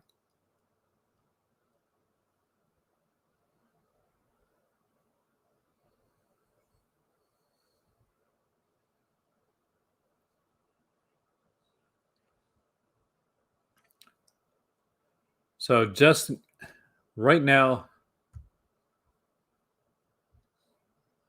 well, actually, I'm going to get a drink. After I do that, we're going to choose the next exclusive week. And not only that, but because you're the Patreon guys, you guys are going to choose the next week year that's going to be exclusive, and the next week year that's going to be on the open channel. Let me just grab my pills. Epilepsy time. Well, not epilepsy time, but take my pills so there's not epilepsy time. And we'll get you guys to let me know what you think should be the next main channel week, what year you're going to choose, and what year you're going to choose to be exclusive right here to the Crimson Cult. Because that, as always, is chosen by you and it'll be created by me.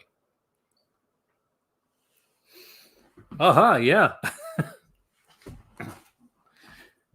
It pays to be in the Crimson Cult.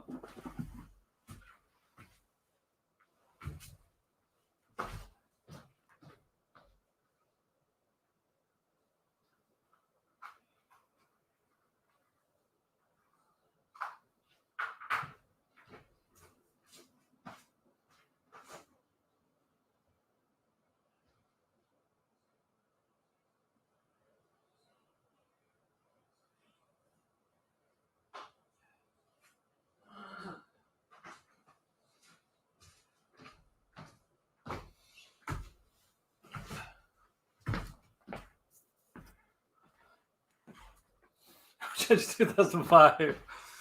Really? Why 2005? That's an odd year.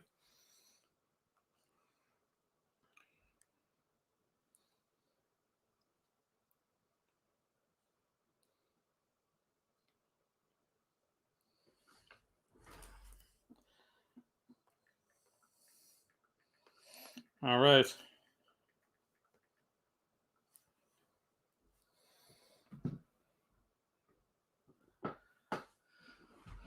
It can be a year from this. You guys got to choose a year from. Oh, Hostile, Rejects. Okay. That's interesting. Now, John says 2005 for the open channel. Ryan says 1968 for the for Patreon. What do you guys think? Matt says he wants to sink in 1983 for us. 83 being an interesting year.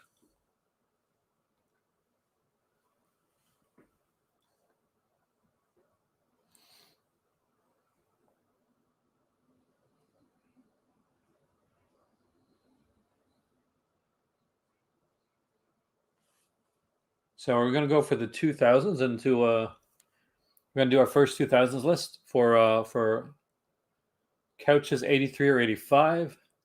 John says 83. We got 3 votes for 83. Matt agrees with 2000s, working for the Open channel. So do you want to sync in for 2005 then? For the first of the 2000s? We wanted to go.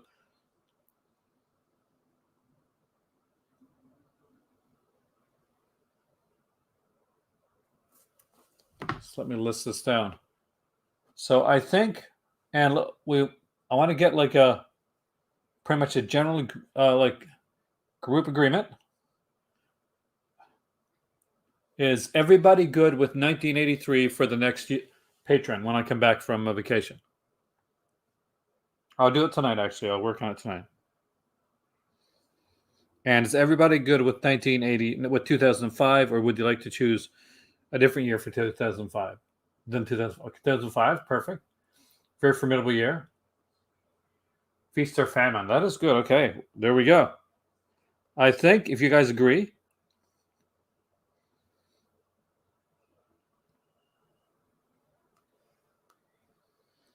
I might get in some different people actually from on the regular channel.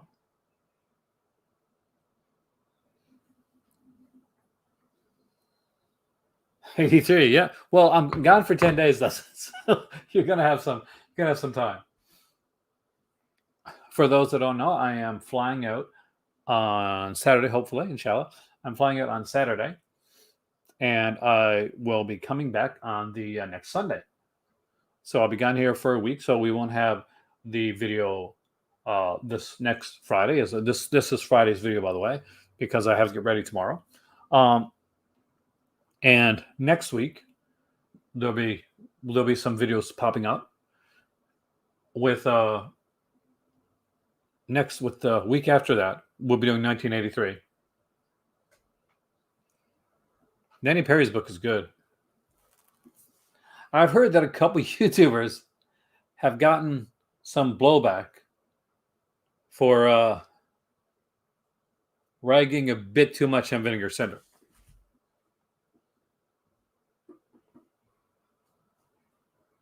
Everybody seems to go with the 5. Dustin's go with the 5. Ryan's go with the 5. So 1983 is what we're going to do here. So right here in the Patreon, not next Friday, but the Friday after, we will do 1983. And 2005 is the one that we'll do probably Tuesday or Wednesday that week, depending. All right, another question I have to ask you guys. Is 7 o'clock a good time, or would you like me to push it down to 7:30? I've had it at 7 o'clock the last couple of weeks because I did it at 6 and at 6:30, and that didn't seem to be good for you guys. With 7:30, I know Emily came in a little bit later.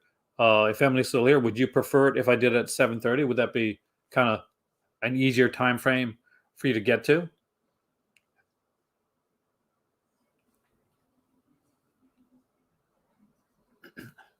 So 7 or 7:30, you guys decide. I start at 7 today, but I can start a half hour later if you want. Ryan says the later is better. I can definitely go to 7:30. I might be. It depends, on my cousin, if I can go to any later than that. Your work is 50-50 from John. Well, hopefully you can. It's really good to have you, John. And Franco goes with later. Matt says either way. So we'll go with 7:30. See how that goes. If we got to push it to 8, we can push it to 8. But it might depend on the length of the list too that we're doing. I'll be doing other things aside from tier list, by the way, eventually here. So, but right now we seem to have fun with this. We're getting a lot of years done, and I got some other things coming up. You guys know that we got the blind verse and everything coming up. So remember, the blind verses is something you guys can be involved in, and you can even be involved in it as a group or a pair. You don't have to come on camera if you don't want to, but if it's something that you're interested in doing in October, then as patrons, you have the ability and the chance to either come on camera or just have a picture or a blank thing up there. Um,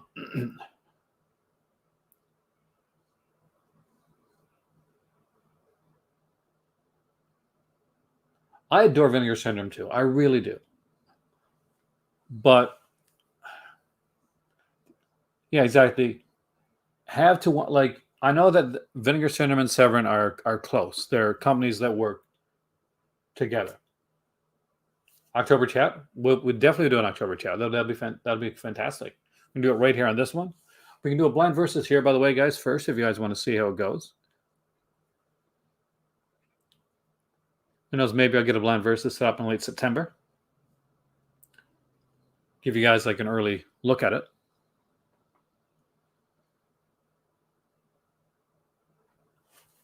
It doesn't seem like that it matters to them. You can't just go on a slip. I mean, yes, they have fantastic slipcovers.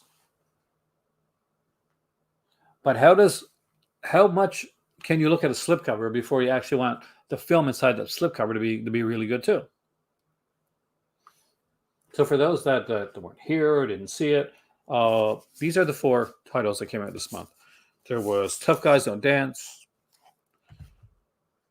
The best one of the bunch is Terminal Island, by far way above everything else. Annie Lee's Meat Pies, that's okay. And Girl Screamers, which for me was kind of a bit of a snooze. I still don't regret getting the subscription. I know it seems like I do.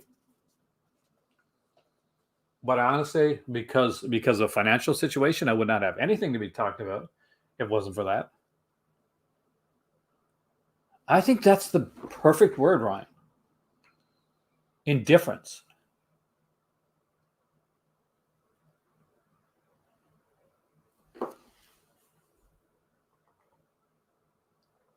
I guess the best way I can put it is what I'm kind of getting out of it. And hopefully this will change.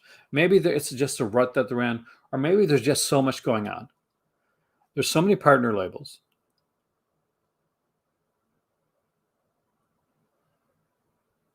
And there's so many like different things that they're doing.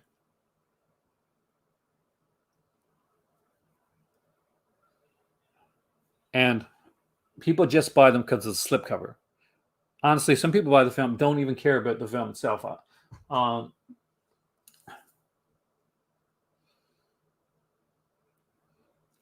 It's almost like there's too many plates spinning and you don't know which one's going to drop. Unfortunately, a few have dropped lately.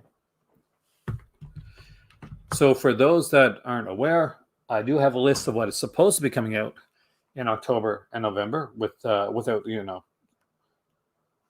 So here we go. If you're a subscriber, keep an eye out for this because this is what you should be expecting. In October of 2021, there should be at least 2 box sets. A Never on Blue slasher, they say, and a crazy supernatural slasher.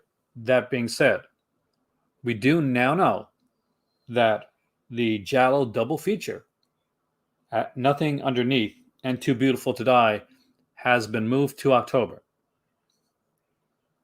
So that double feature is not a box set, nor should it take the place of a box set.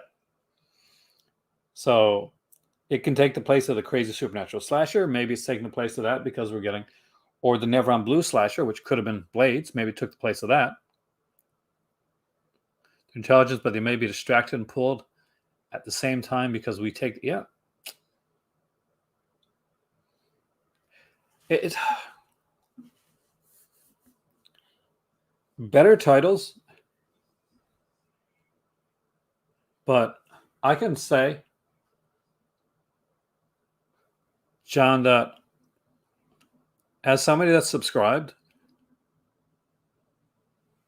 I do not want to see October come and only see 4 titles because I'll be upset. Like we'll talk about it down here. I always want to talk about. I don't talk about everything on the regular channel, but I always will be. I'm blunt and honest on whichever channel I'm at, but I can let go a bit more on here. I know you guys. November's 5 releases. There is a 4K UHD horror film. I think that's pretty much going to be like locked in anyway. That's not going to change anything. The 3D Blu-ray 4K, which you know now is Flesh for Frankenstein. And there's going to be 3 other horror titles.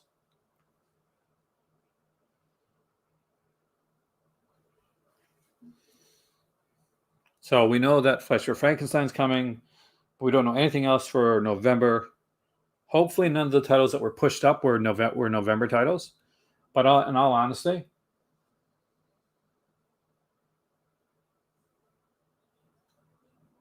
it'll be interesting to see if they give us like a Forgotten Jelly box set or a Homegrown Horrors Volume 2 in place of one of the Cardonas. I would be good with that.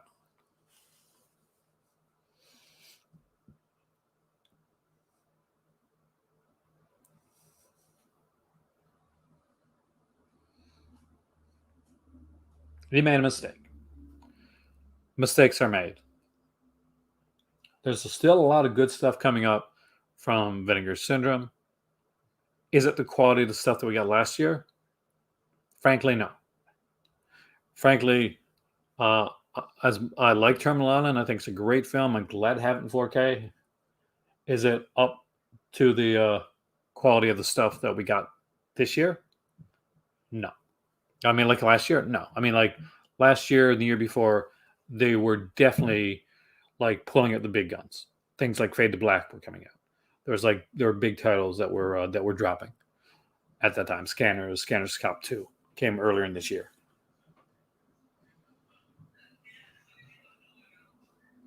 Well, they're going to throw the Cardonas in. It's just going to be 2022.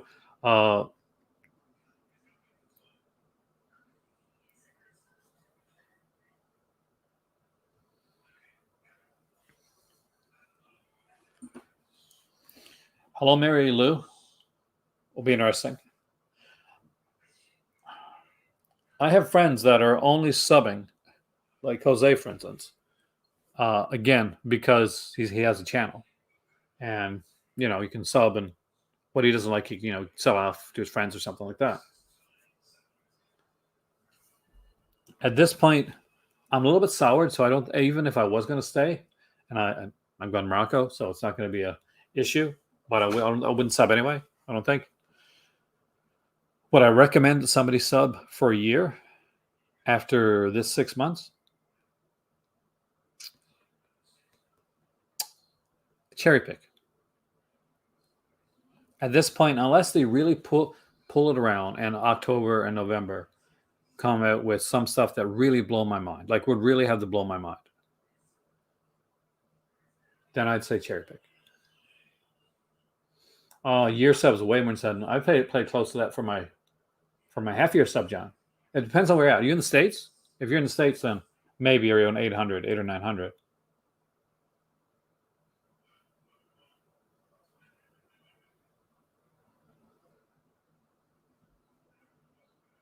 The problem with that, Matt, with the maybe there's a better Cardona and they beefed it and put out the less strong titles first, is I sadly don't think so.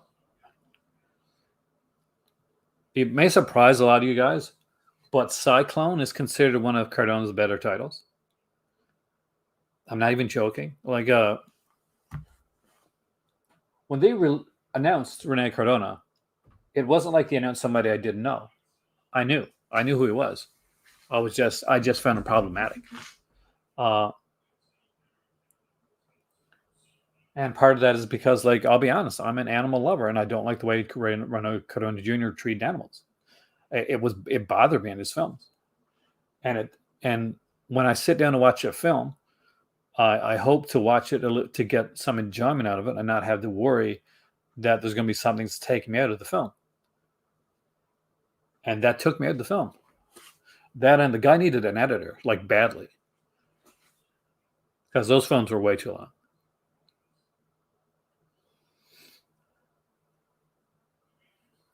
So do you think that we're going to get something good from the Vinegar Syndrome this week. That announcement. You think that announcement's going to be good? So that's tomorrow. Is the announcement tomorrow afternoon? It is, right? Tomorrow afternoon. So it's going to be earlier than the last announcement that was on the other day. We'll go into Vinegar Syndrome in a second. We'll look at their stuff. If you guys don't mind going, like hanging around for a little bit longer, we can do a bit more chatting. I'm looking at some stuff. I'm surprised nobody's Google image like done either kind of like reverse image search on that yet.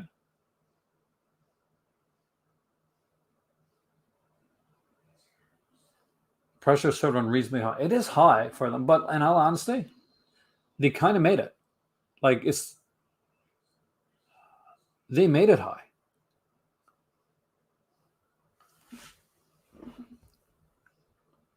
Like we didn't have to. It did not have to get there.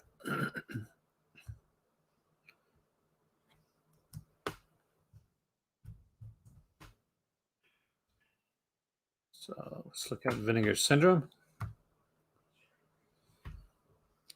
So right here, we can see we got a ninja throwing star, a shuriken here. Like somebody says looks to be the Twin Towers.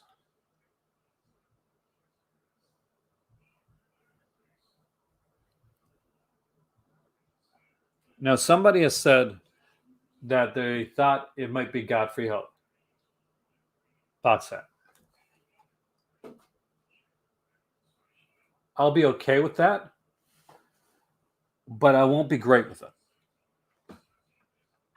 When there's so much, like they could do a Cynthia Rothrock box set because they've already worked with Rothrock. Why they chose to do movies that she was like the second lead in as opposed to the lead, it baffles me. Have the hand. Now, here's the thing. Now, I know some of you guys go onto on the forum sites. I can't go onto the Blu-ray.com forum site very often myself because honestly, there's one specific guy especially that really got on my nerves. And he said some really mean stuff about me. He said some really mean stuff about Michael, and I really haven't gone like back there except like off and on because of that.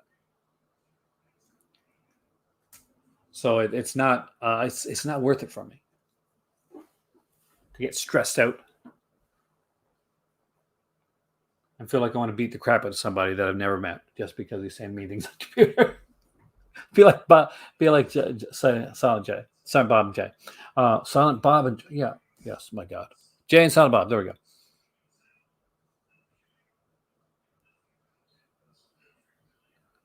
Twitter for me, Ryan, is a necessity because, like, I obviously I show my stuff here.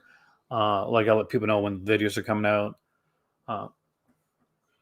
I'm not. You'd be surprised. I'm actually not a big social media guy, and I literally have been trained in social media for business. But when it comes to me, I not one of my big things. So here we go. Let's look at this here. I'll put this on full screen. You don't have to see me, and then we'll look at these here releases. We'll talk about it. We'll see what we think this can be. So a Cynthia Rothrock box set would be amazing for right here. But are there a lot of ninja throwing stars in Cynthia Rothrock films?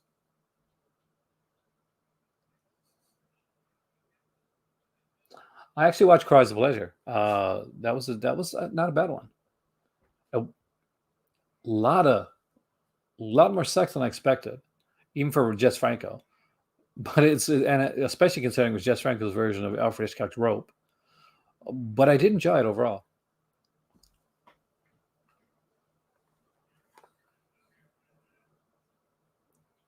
People love to complain. They do. It's true. Even I love complaining every once in a while. It can be fun sometimes.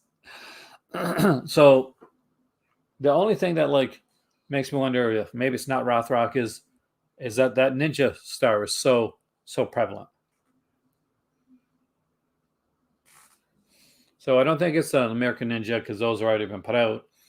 And I don't think we need another American Ninja box set. Oh, you love the video nasty one? Nice.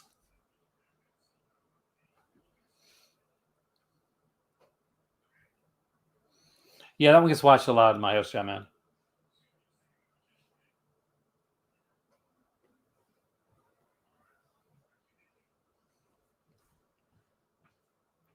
So it is possible that this could be Godfrey Ho. Anybody have any thoughts on that? Would you want a Godfrey Ho set? What would you want with the Godfrey Ho set?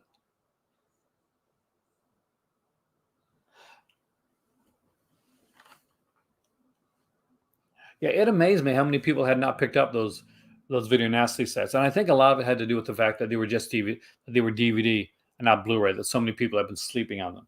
But I'm glad a lot of you guys were able to pick them up this time around.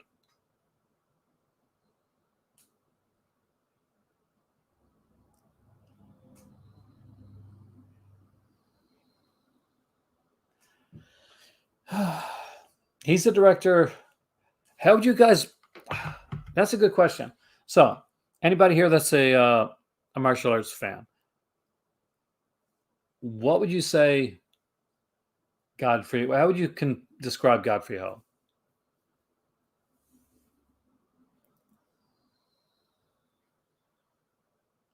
Oh, Kat Ellinger did amazing with the commentary. Do you listen to? So you listen to the commentary on the trailers, right? She was really good on those. Great documentary too.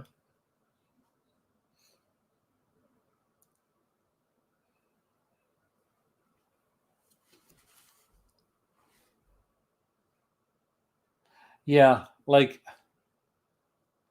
there's some people. No, Aces Go Places, I think, is a good one. Like, am I wrong? Because I think Aces Go Places is an actual good film. And you'll never. So let me just say, you could be right though. I'll check.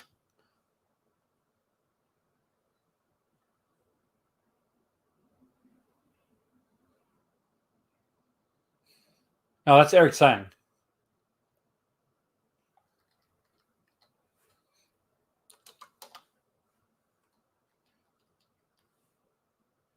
See, Godfrey Ho is. Did he do work with Rothrock? What did he do with Rothrock? I'm trying to think.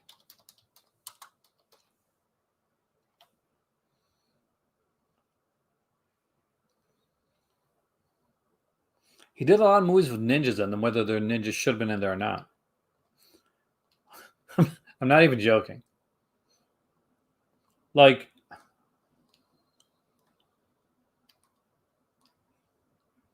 I'm going to do his IMDb page here.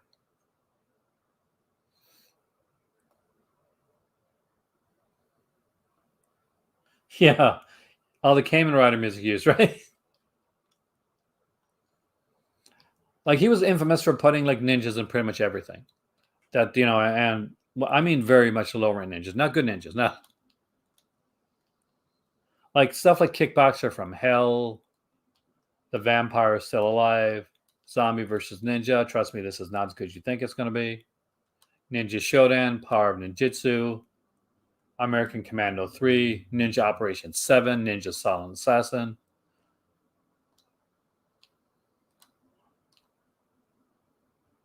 You pretty much take like a low rent type of film. The Ed Wood of Hong Kong.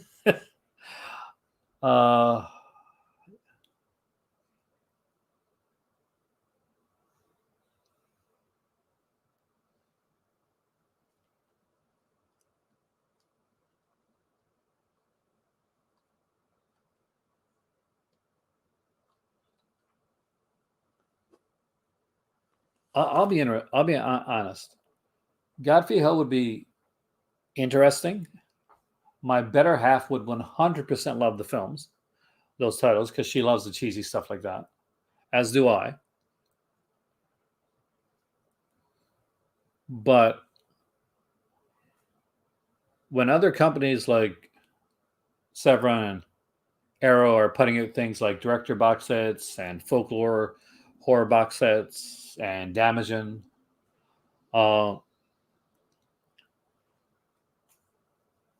giving us what is probably going to amount to maybe 2 or 3 Godfrey Ho films.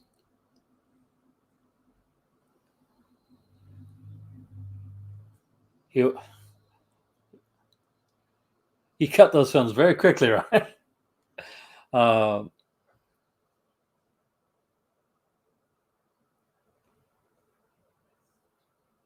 Yeah, box set world's in great shape. We definitely don't need more box sets. We don't need more things like going for our pocketbook.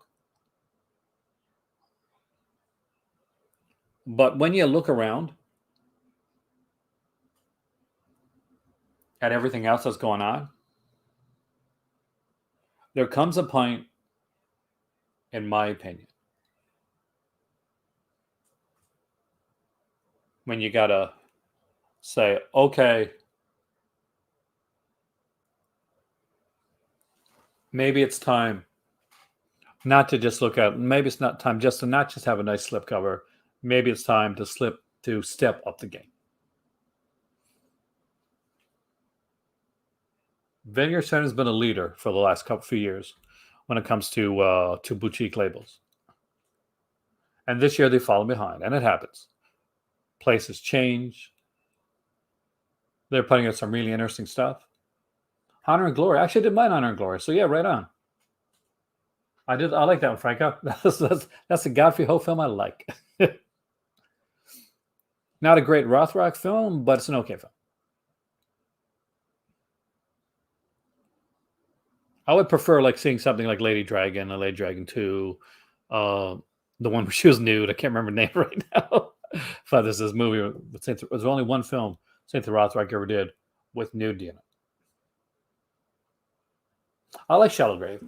I mean, Shallow Grave is the best, in my opinion. It's the best pick of this month. But but Devil's Story, Sworn to Justice. Thank you. Thank you.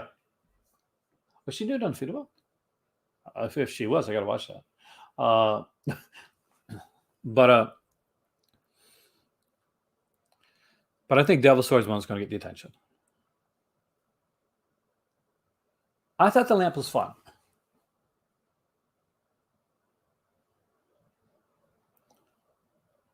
Like, Shallow Grave it's exactly what it looks like it is, Ryan. So if you like that type of story, you're going to like it. If you don't like that type of story, you're not going to like it. It is a, girls come into a new town, and there's a sheriff there that's corrupt, and he's murdery and rapey and stuff. And I really enjoyed it. I thought it was a good film. It's been a long time since I've seen it. Devil's Story is insane. It is insanity. It's a French film. It's crazy, and a lot of people are going to have a lot of fun with that. I don't know if it's going to be like a constant rewatch, but you're going to have some people that are going to look at it and say, wow, this movie's totally insane.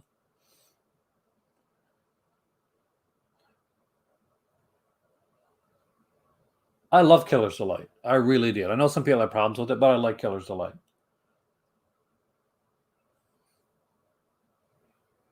Like, it should be good. If you like Killer's Delight, Ryan, it should be good with Shallow Grave.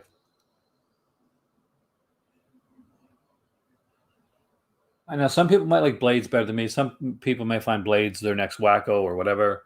But I was not big on Wacko either. I thought it was okay, but it wasn't great.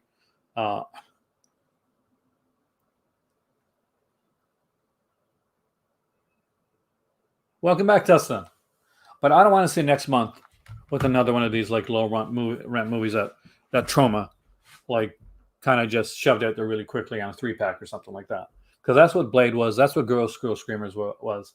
Just so you know, these were movies that Troma, they weren't Troma films, they were movies that Troma acquired for really, really cheap.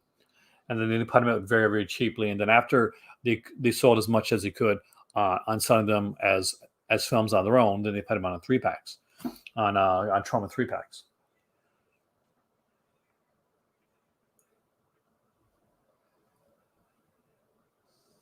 So it's like,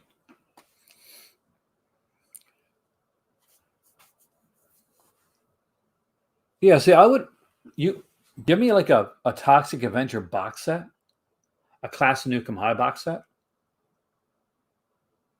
Hell, go in for the first TV stuff and give me Toxic Avengers. I'm a happy man. I like a lot of this stuff. It doesn't take a lot to make me happy. Although it seems like I'm complaining a bit now, and hopefully it's just not coming across as like just too negative. I'm really not trying to be negative, uh, but I think I got to be fair, and part of the reason I think for me is that as a guy that's been doing this for a while and looking at the way things are going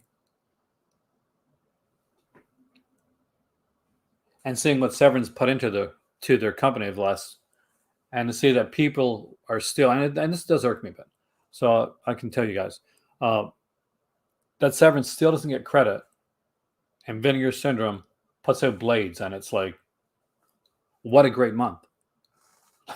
You know what I mean? We're putting out a folk horror box set, and it's like going to have all the stuff from all across.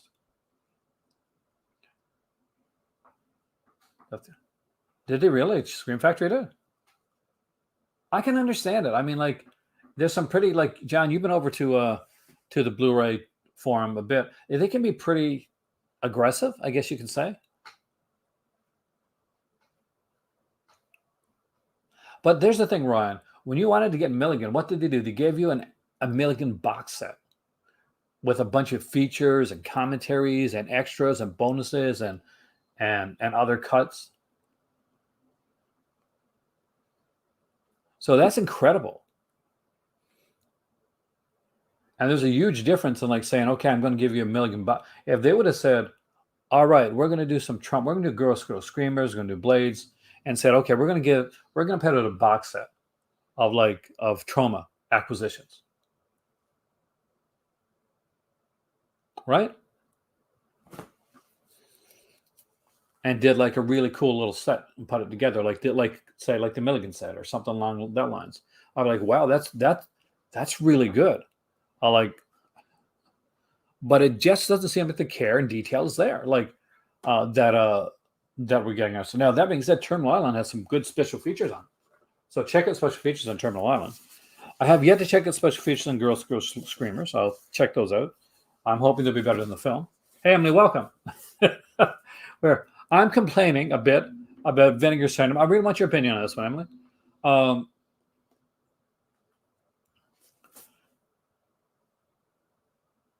My one complaint is the shipping for Severn.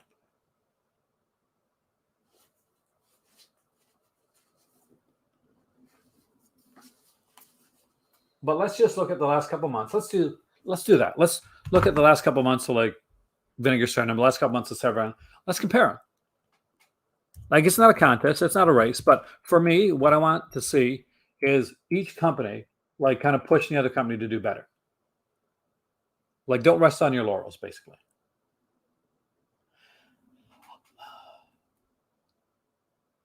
Flesh for Frankenstein's in November, Emily. It's going to be one of the November titles. We're getting 4K horror title in November because I don't think that's been changed, and the 4K plus 3D title, which is Flesh for Frankenstein. I haven't checked out the Wings House interview. I actually haven't checked out Tough Guys Don't Dance yet either. I started to watch it last night, but I had too much work to do, unfortunately. So let's go with.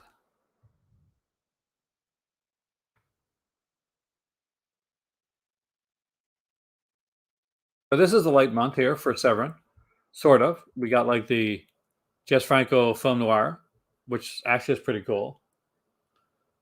And we got the last gothic horror one from Barbara Steele and Angel for Satan. So again, you got quality titles. And we also got, well, this is not for this month, but so we can't include that one.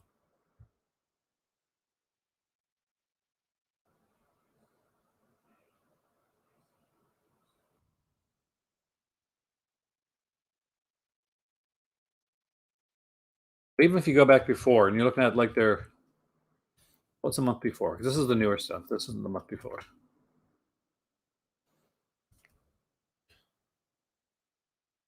Was it? So we had the Kinky collection. No One Heard the Scream. And Cannibal Man was part of that one, right? And Overboard was in August. So this was August for Severn. Kinky collection, No One Heard the Scream, Cannibal Man, and Overboard. I guess let's do it for Vinegar Syndrome. Do they still show their months before like they used to? Or did they stop doing that? Looks like they stopped doing it. So a solid month there. We got Killer's Delight, the lamp, and Through the Fire. Okay. Do we only get 3 titles that month?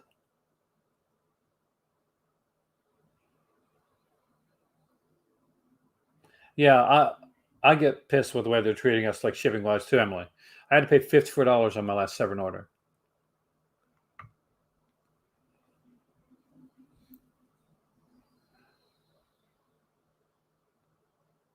And this month it was Girl School Screamers, Tough Guys Don't Dance, Auntie Lee's Meat Pies, and Terminal Island. So that's August, and that's their August. So it depends on your take on which ones you like better there. The kinky ones are actually, I think, are really good ones to have.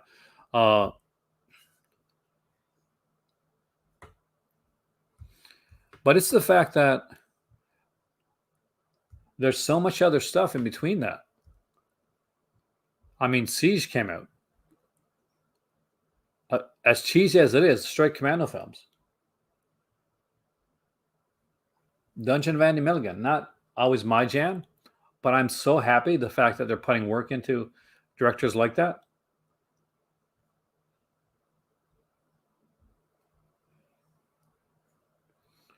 The thing is, kind of on a one-on-one basis, you're getting like, okay, there's good titles kind of for both, but it seems that but it's all subjective.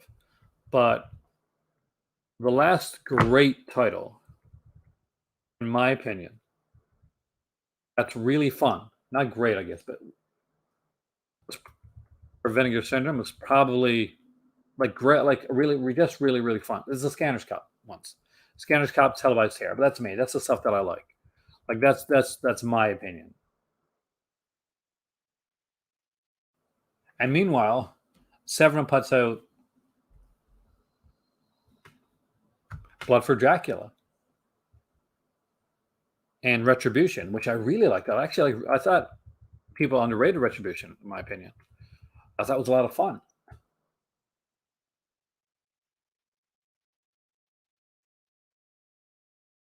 They put out, and I still want these. I don't have them, but it's because basically it was because I couldn't afford them. But the post-apocalyptic ones, they're fun. They're fun little titles. The fact that they're champion Franco and doing a lot of Franco stuff, I think that's kind of cool. And as insane as it is, Masturbating Gunman, like it's insane, but they're hitting it out of the park. They're taking chances, and they're not Cardona style chances. They're taking basically chances that I think are educated chances. And don't get me wrong, Severin, on the business end of things, whether it be their website, which just still needs to be updated, by the way, guys. Come on, Severin, it's 2021. Work on this website. Well,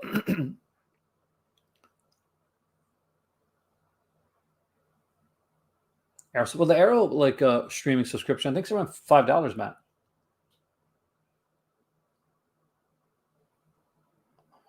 I'm trying to choose. I want to get one streaming subscription before I go on my vacation because I can't take a lot of movies with me.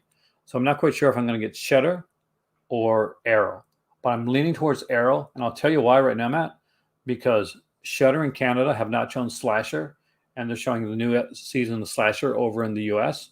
Slasher is a Canadian show. What the fuck, Shudder? Emily knows my pain with this one. Slasher should have came on Canadian Shudder first.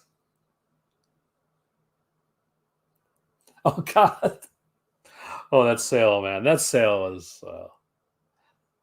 But what's crazy about that, Ryan, is as bad as that site crashed, as bad as it is,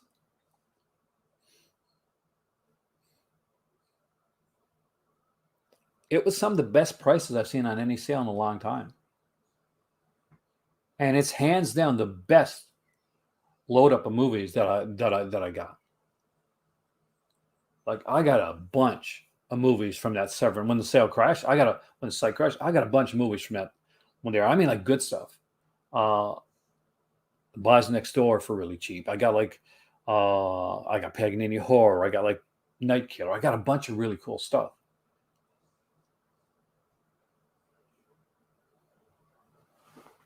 But here's the time. Vinegar Syndrome.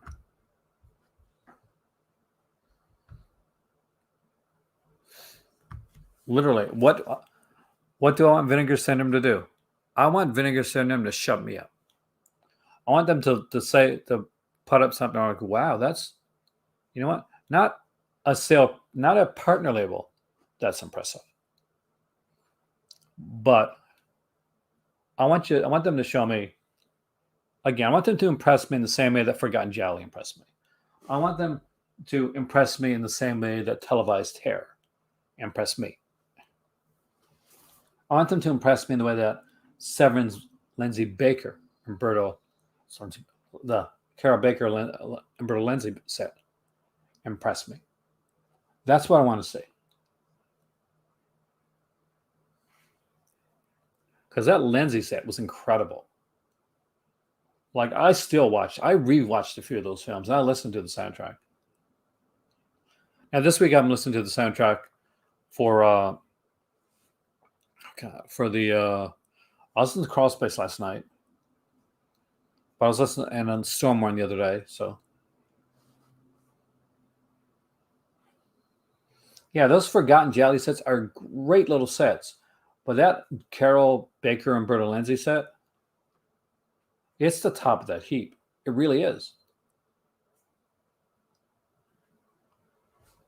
Haven't had a chance to listen to the Blood for Dracula CD yet, Ryan, because basically I'm going to be doing a review coming up for the Storm Warning like CD, and so I'm listening to that one like pretty much like hardcore. Yeah, if we see a soundtrack from Vinegar Syndrome, it's always on a vinyl, and that's great. That's fantastic. But please, Vinegar Syndrome, I got to say this. Please, when you put out Flesh for Frankenstein, can we please get a CD for that one? Severin gave us a CD for Flesh for Frankenstein. So for Blood for Dracula, can we please get a CD for Flesh for Frankenstein too?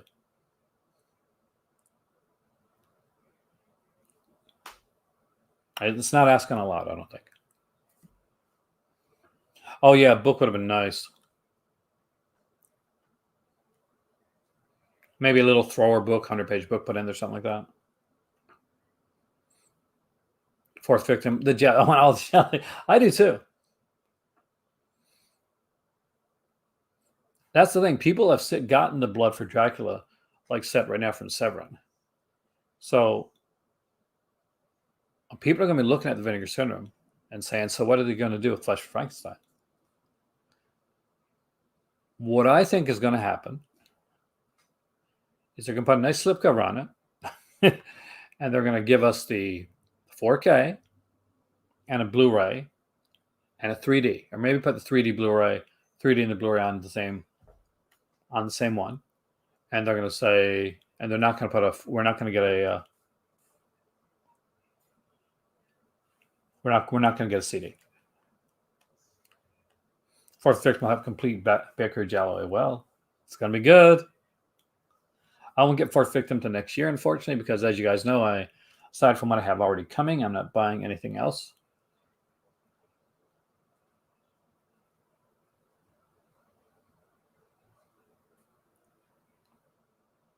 Like Flesh for Frankenstein's a really good movie too. Like if you like Blood for Dracula, you're really gonna like Flesh for Frankenstein. Some people consider Flesh for Frankenstein the better of the two films. I like them both. Like one of the reasons I'm glad right now, like if somebody says, are you upset that you got a Vinegar Syndrome subscription? No, because Flesh for Frankenstein is still coming. It better be coming. I've sat through Girl Screamers. I've sat through Blades. I've sat through Blades. In October, November, Come on. I saw them in the theater, actually. Not when they originally came out, John, but I saw them in a kind of revival theater.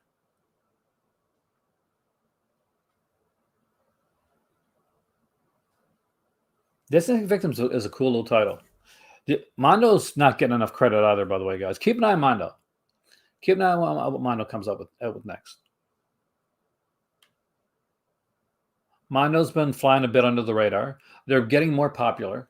So that's been nice to see.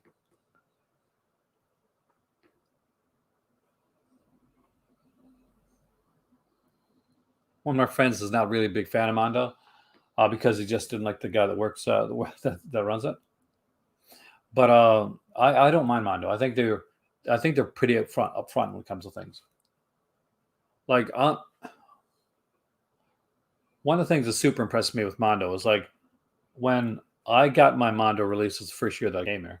Jared, that's the guy, yeah. And like Jared got sick. He got a really bad cold at the time. So he actually emailed me and said, it might be a week late getting your stuff out because I'm feeling sick. And I was like, wow, that is so nice. That is so cool that like you could have just not said anything. Howl of the Devil I loved. I loved the Queens of Evil too, Couch. I'm not sure if you picked it up or not, but if you did, no, big thumbs up because I think Queens of Evil is one that people slept on.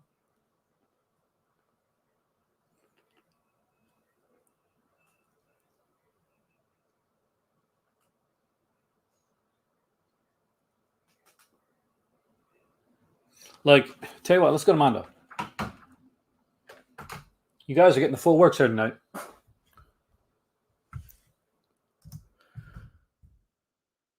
I couldn't do this very well as on my regular channel because there's a lot of nudity. Mondo Macabre.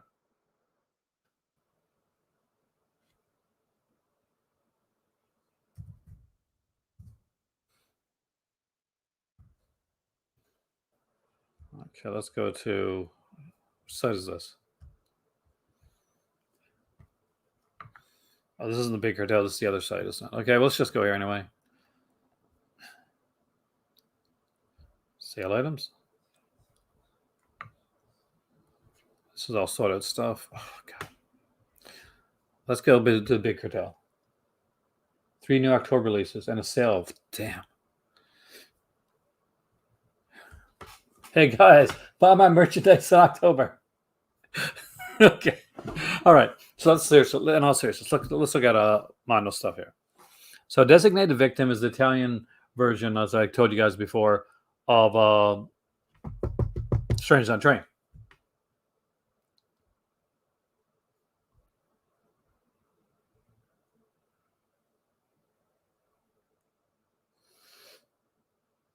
Ideal Place to Kill is such a good film, Ryan. It is such a good film. And I love that song, too. The song that you're listening to on Ideal Place to Kill, the lead actor, that's his song. He did that song. Human Animals. And their covers are gorgeous. Like, these aren't things I can show on my regular channel. But look at this. The movie's insane. But that's a work of art. That's a work of art.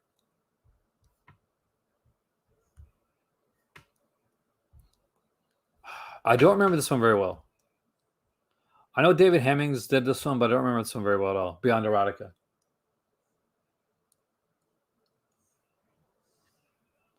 I think it's different. It's like when it comes to like an Ideal Place to Kill, it's so different. Like I don't think you can compare it to the other ones because that's the neat thing about Alberto Lenzi is he doesn't stick with the same thing. He doesn't stay safe. Like he had to change things on the fly when it came to an Ideal Place to Kill when he found out that the girl was underage. So obviously scenes had to be changed. Haven't got a chance. Have anybody got a chance to watch Honey Ground yet? I haven't got a chance to watch this one. I picked it up, but I have not yet got a chance to watch it. But I like Grasso. I probably pronounced the name wrong, by the way. Frenchman's Garden I didn't get a chance to get, but my dad loves Frenchman's Garden. He said that this is one of the best things Nash ever did, and my dad is like a huge Nashi fan. Brutal ending. Oh, I gotta watch that soon. Hell of the Devil. I really like this, but I've seen this one before. Now I could see if there's some people that got a little upset about Hell of the Devil because they expect it to be like a werewolf movie and it's not. Looks like Hunting Ground might be one of my next watches then. Not big on Celeb, to be honest with you. I never really was. I couldn't get past beheading the cow scene at the beginning of the film. Blood Ceremony, I like this. So Panic Beats, I really enjoyed. Queens of Evil. Love Queens of Evil. I still have yet to get Sins of the Flesh.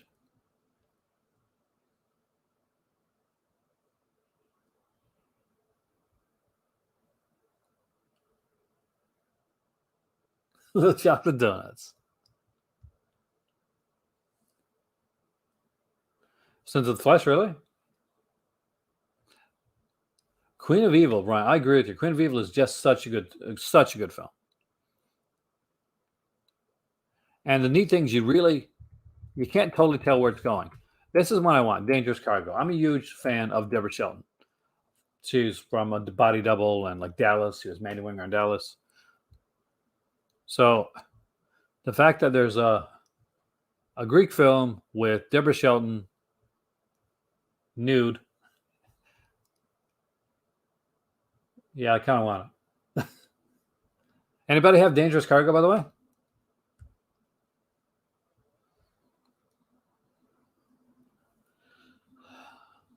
Emmanuel in America is probably my least favorite Emmanuel film.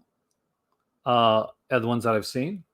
Like, it's not up to the quality of Emmanuel and Last Cannibal, in my opinion.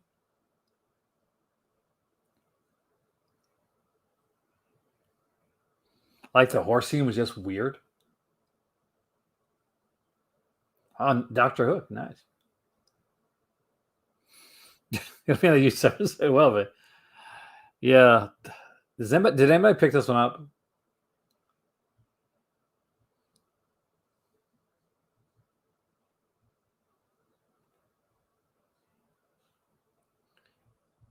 Beast of the Magic Shore was really good. I picked it up before I knew there was a set coming. This thing done during a sale. Devil's Nightmare, I recommend. I like Erica Blanc. Perversion Story. Definitely a tamer Fulci. Like, if you go into this one expecting like a gorier Fulci giallo, you're not going to get it. It's very much the story. But had a neat story to it. Very, very tame for Fulci, but I really liked it. Inquisition, I liked. I don't know if I got Devil Incarnate. I don't think I have that one. But my dad does, so I've seen it there. Who Can Kill a Child? I like Never Thousand Desires. It's kind of a remake of an earlier like Franco film, which for the life of me, I cannot remember the name of. But I really liked it. It's weird though. Like, I'm not gonna lie to you. Like, it's Franco at some of his more challenging. But if you don't mind that, because basically Never Thousand Desires kind of Lena Romay plays this girl that gets hypnotized. And when she gets hypnotized, she can like read things. She supposedly can read people. When Frank Noir, when somebody's that way, read like supposedly read people's minds and stuff like that. But what she's starting to find out is she may be committing crimes, and including murder, while she's under hypnosis. And there may be more people, I guess. There may be kind of an invisible hand, to use the wrestling term, right? That's more controlling of her than the person that she thinks it is. I liked it. I really did like it. And she is probably, like, I'll be honest with you, it is Lena Romay looking at her best. She is definitely, this is peak Lena Romay era. If you get it, let me know, John, what you think. I really enjoyed it. Like I probably enjoyed it more than Cries of Pleasure, and I thought Cries of Pleasure was okay.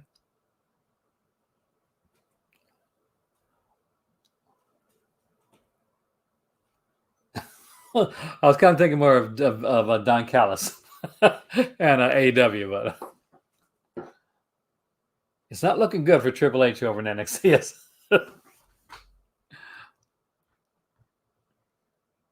But Spider Bride's fun too. Like this is a fun title. A lot of people know this one.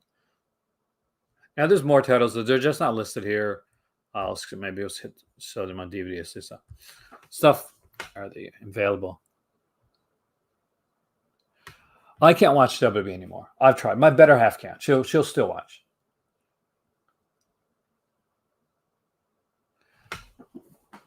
I think that's a good question, Ryan. And my thoughts on Jess Franco is this: is that if you're a cinephile, like for instance, Jess Franco is going to be somebody that's going to be challenging, but rewarding. The more Jess Franco you watch, the more you kind of get into like some of the, not just some of the tropes he does, but some of the camera work that he uses, and some you get kind of like there's an actor's ensemble that he uses a lot over and over again. But he's got such a good eye for the camera. I'm glad you said that, Matt, too, because there are people that look at a Franco film and they see the nudity and they see the sex, and that's it. That's what they see. They don't see that is a perfect, and he's a huge jazz fan too, John. So that actually comes into it. He is a jazz fan. He plays jazz music.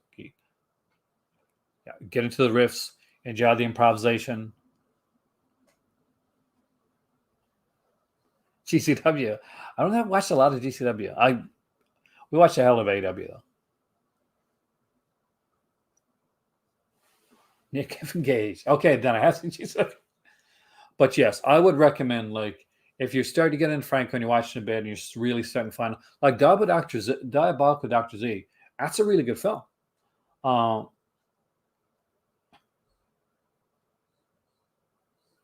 Yeah, like that's the thing. Like Emily, even when he's doing like the golden ones, right? Like what I call there was more than 6, but for severance sake, we'll call them the Franco 6. And those could have been some of his cheapest, worst, shoddiest films because little to no money was used. And during that time period, Franco made Bahia Blanca and House of Lost Women. Some other great stuff in there as well, obviously. But, oh my God, he made Bahia Blanca and House of Lost Women at that time period. And Shining Sex as well.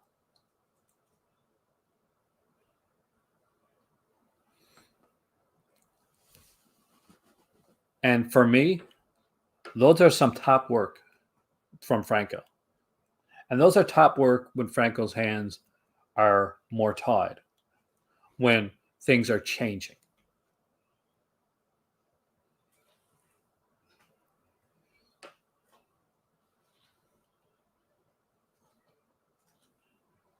Franco's talent is undeniable, but too many people look at Franco and just see nudity. And they'll be like, well, look, it's just nudity and zoom lenses and stuff like that.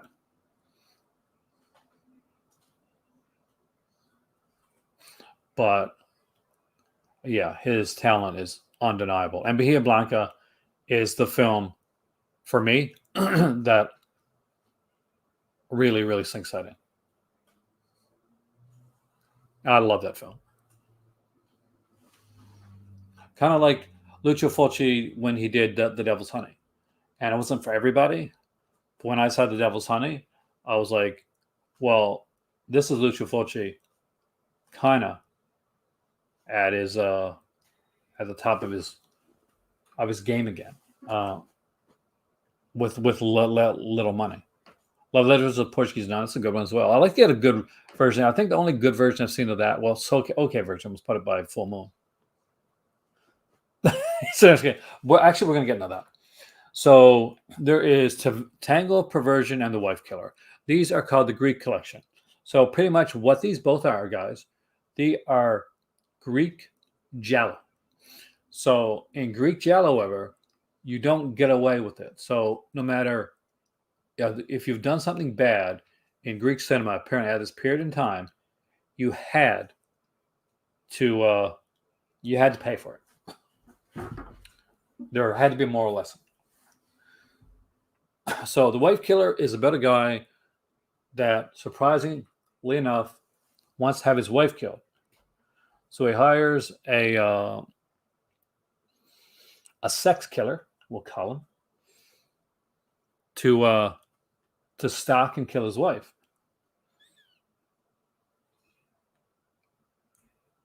What he doesn't realize, kind of giallo with a little bit more slasher morality. Except, but in these, like the slashers will never get away with it. Is that maybe he doesn't want to kill her right away. Maybe he kind of wants to keep her around. That's one. Tango Perversion is a story of two guys. One is a bit nebbish and not as good with the ladies. The other one is really good with the ladies. So very good with the ladies, except he has a girlfriend. So what he does is he uses his friend's apartment to take his girls on the side to. What he does not know is that his friend is supposedly impotent. So he is secretly watching behind what looks like a mirror, but it's really two-way. It's really two-way glass. And he's watching his friend with the girls.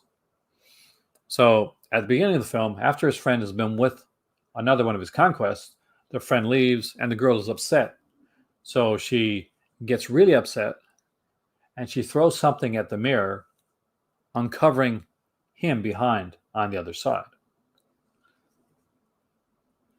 At which point he panics and accidentally kills her, which makes him aroused, and he realizes maybe necrophilia might be his thing a little bit.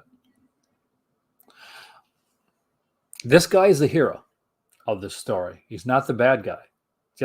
I'm gonna just put that out there right now. The guy that just killed the girl is the hero of the story. The bad guy is a completely different person. His friend is the bad guy. And that's not giving too much away because there's a lot more to the film, a lot more twists and turns along the way. I would 110% recommend when on the next sale, picking up Tango Perversion and The Wife Killer. It's Greek giallo, very interesting, very different. Obviously sleazy because it's giallo. It's the sleazier side giallo, but it's definitely fun stuff. Insane.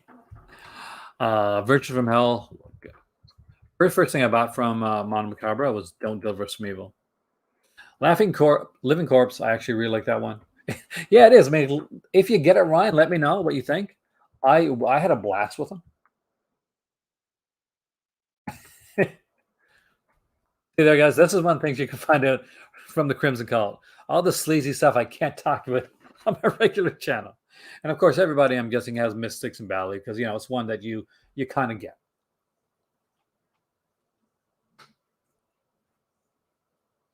Like when you're looking at like Mondo Macabre for the first time, you pick up stuff like Alucarda, you pick up the Warrior, you pick up Mystics and Bally because they're and Lady Terminator. The movies are so insane that they got to be in your collection.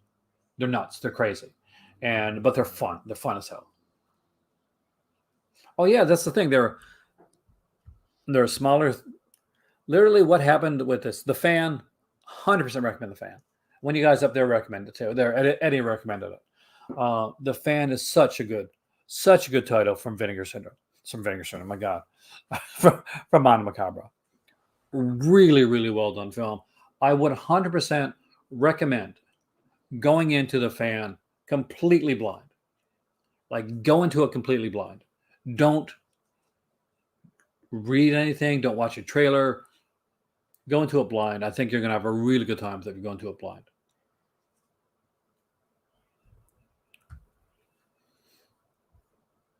And as you can see on different pages, we're seeing different things here.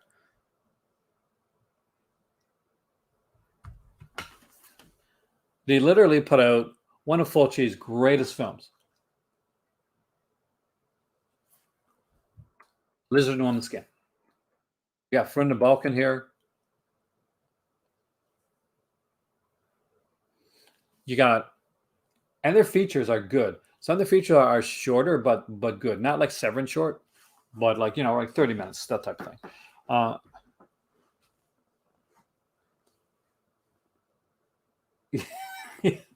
The fan is so good and so real.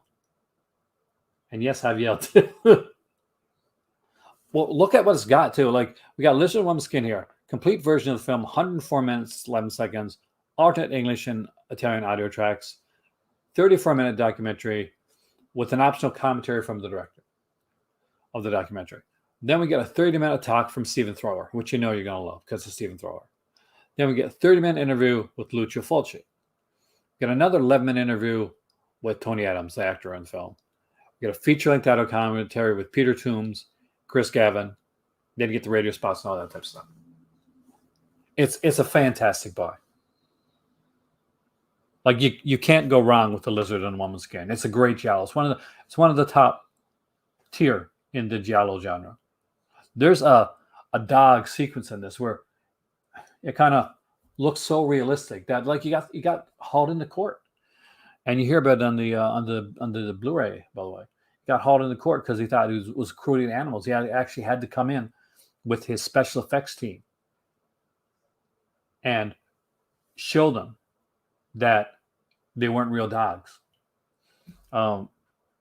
It's the features on this are extremely interesting too. After I watched this one with my better half back in the days of St. John's, and we sat down, and after we watched all the features too.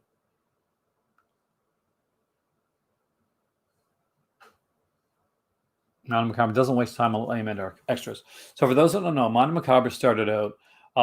The guy Jared was writing a book on international films, and he just realized that as he was researching the book and looking for the films, nobody was putting out these films. He was finding it hard to get the films that he wanted to get to write the book. So after he did the book, he said, well, if nobody else is putting out these films, this is a market that's been untapped. So he decided to make his own label to do the films that nobody else was doing. Like, now we got like Severin and Vinegar Syndrome and Arrow Video putting out lots of international titles.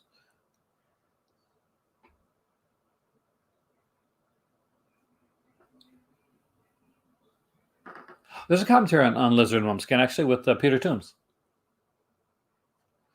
I'd have to check the region lock status. I don't think a lot of them are region locked, but I'll check. I'll check for you, Craig.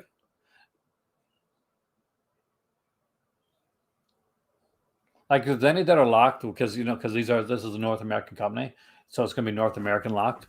But I'll check to be sure. If there's any titles in particular, if I still got them here, then I'm Rockville, I'll check for you that you're looking at before the sale. Killer of Dolls is the one I still want to get. Symptoms was brilliant. If you're in the UK, you can get the BFI, I think, edition of Symptoms you can pick up. If you haven't picked it up, recommend it. It's a slower moving film, though. I wonder what the first 4K is going to be, John. Part of me thinks to pick something like Safe, like an Alia Card or something like that. I would love to say being a Lizard Woman's Skin, though. Yeah, October is the usual sale. And I enjoyed this, to each his own. Oh, no, they're North American. So you're good. Suddenly the Dark is a South Korean film. And I think it's pretty much the first South Korean horror film. Have a great night, Emily. I got to go sit down. Thank you so much for staying, by the way. And thanks for coming back. Oh, by the way, Emily, before you go, we're doing 1983 as our next year here on the Call to Cinema Patreon one, and on the regular channel we're going to do 2005. So expect that the week after next.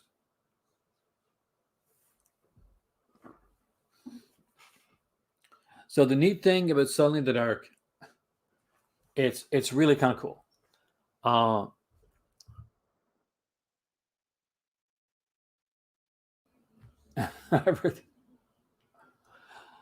It has this neat little feature, and it's just something that I liked.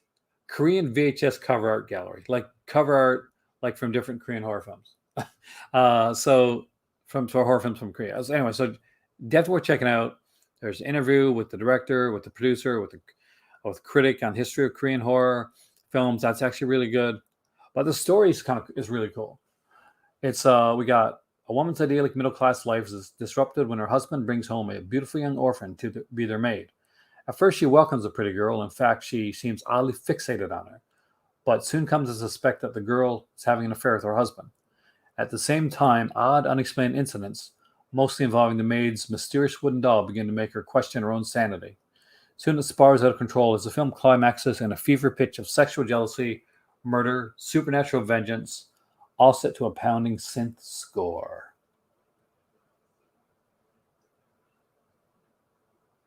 Oh, him will not let me ever fast forward through Mon Macabre's opening song because she loves her opening thing. They got the best hype reel.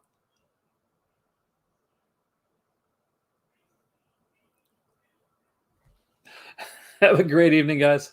Have a great evening, Ryan. And with that being said, as we're closing up on the time, and my voice is going, and I can't have my voice go before I go on vacation. I am Aaron. You are the Crimson Cult. Hopefully you enjoyed the tier list that we did tonight. Hopefully you enjoyed the talk and conversation that we had afterwards. Because I really, really did. You guys made my night. As always, stay healthy, stay happy, take care. If you're not happy, it's okay. But talk to me. Talk to people. You matter. You're awesome. And right here, as always, there is always another movie. See you soon. Have a great evening, guys. See you in about 10 days. Unless I make a really quick video tomorrow after the Vegas Cinema announcement. Who knows?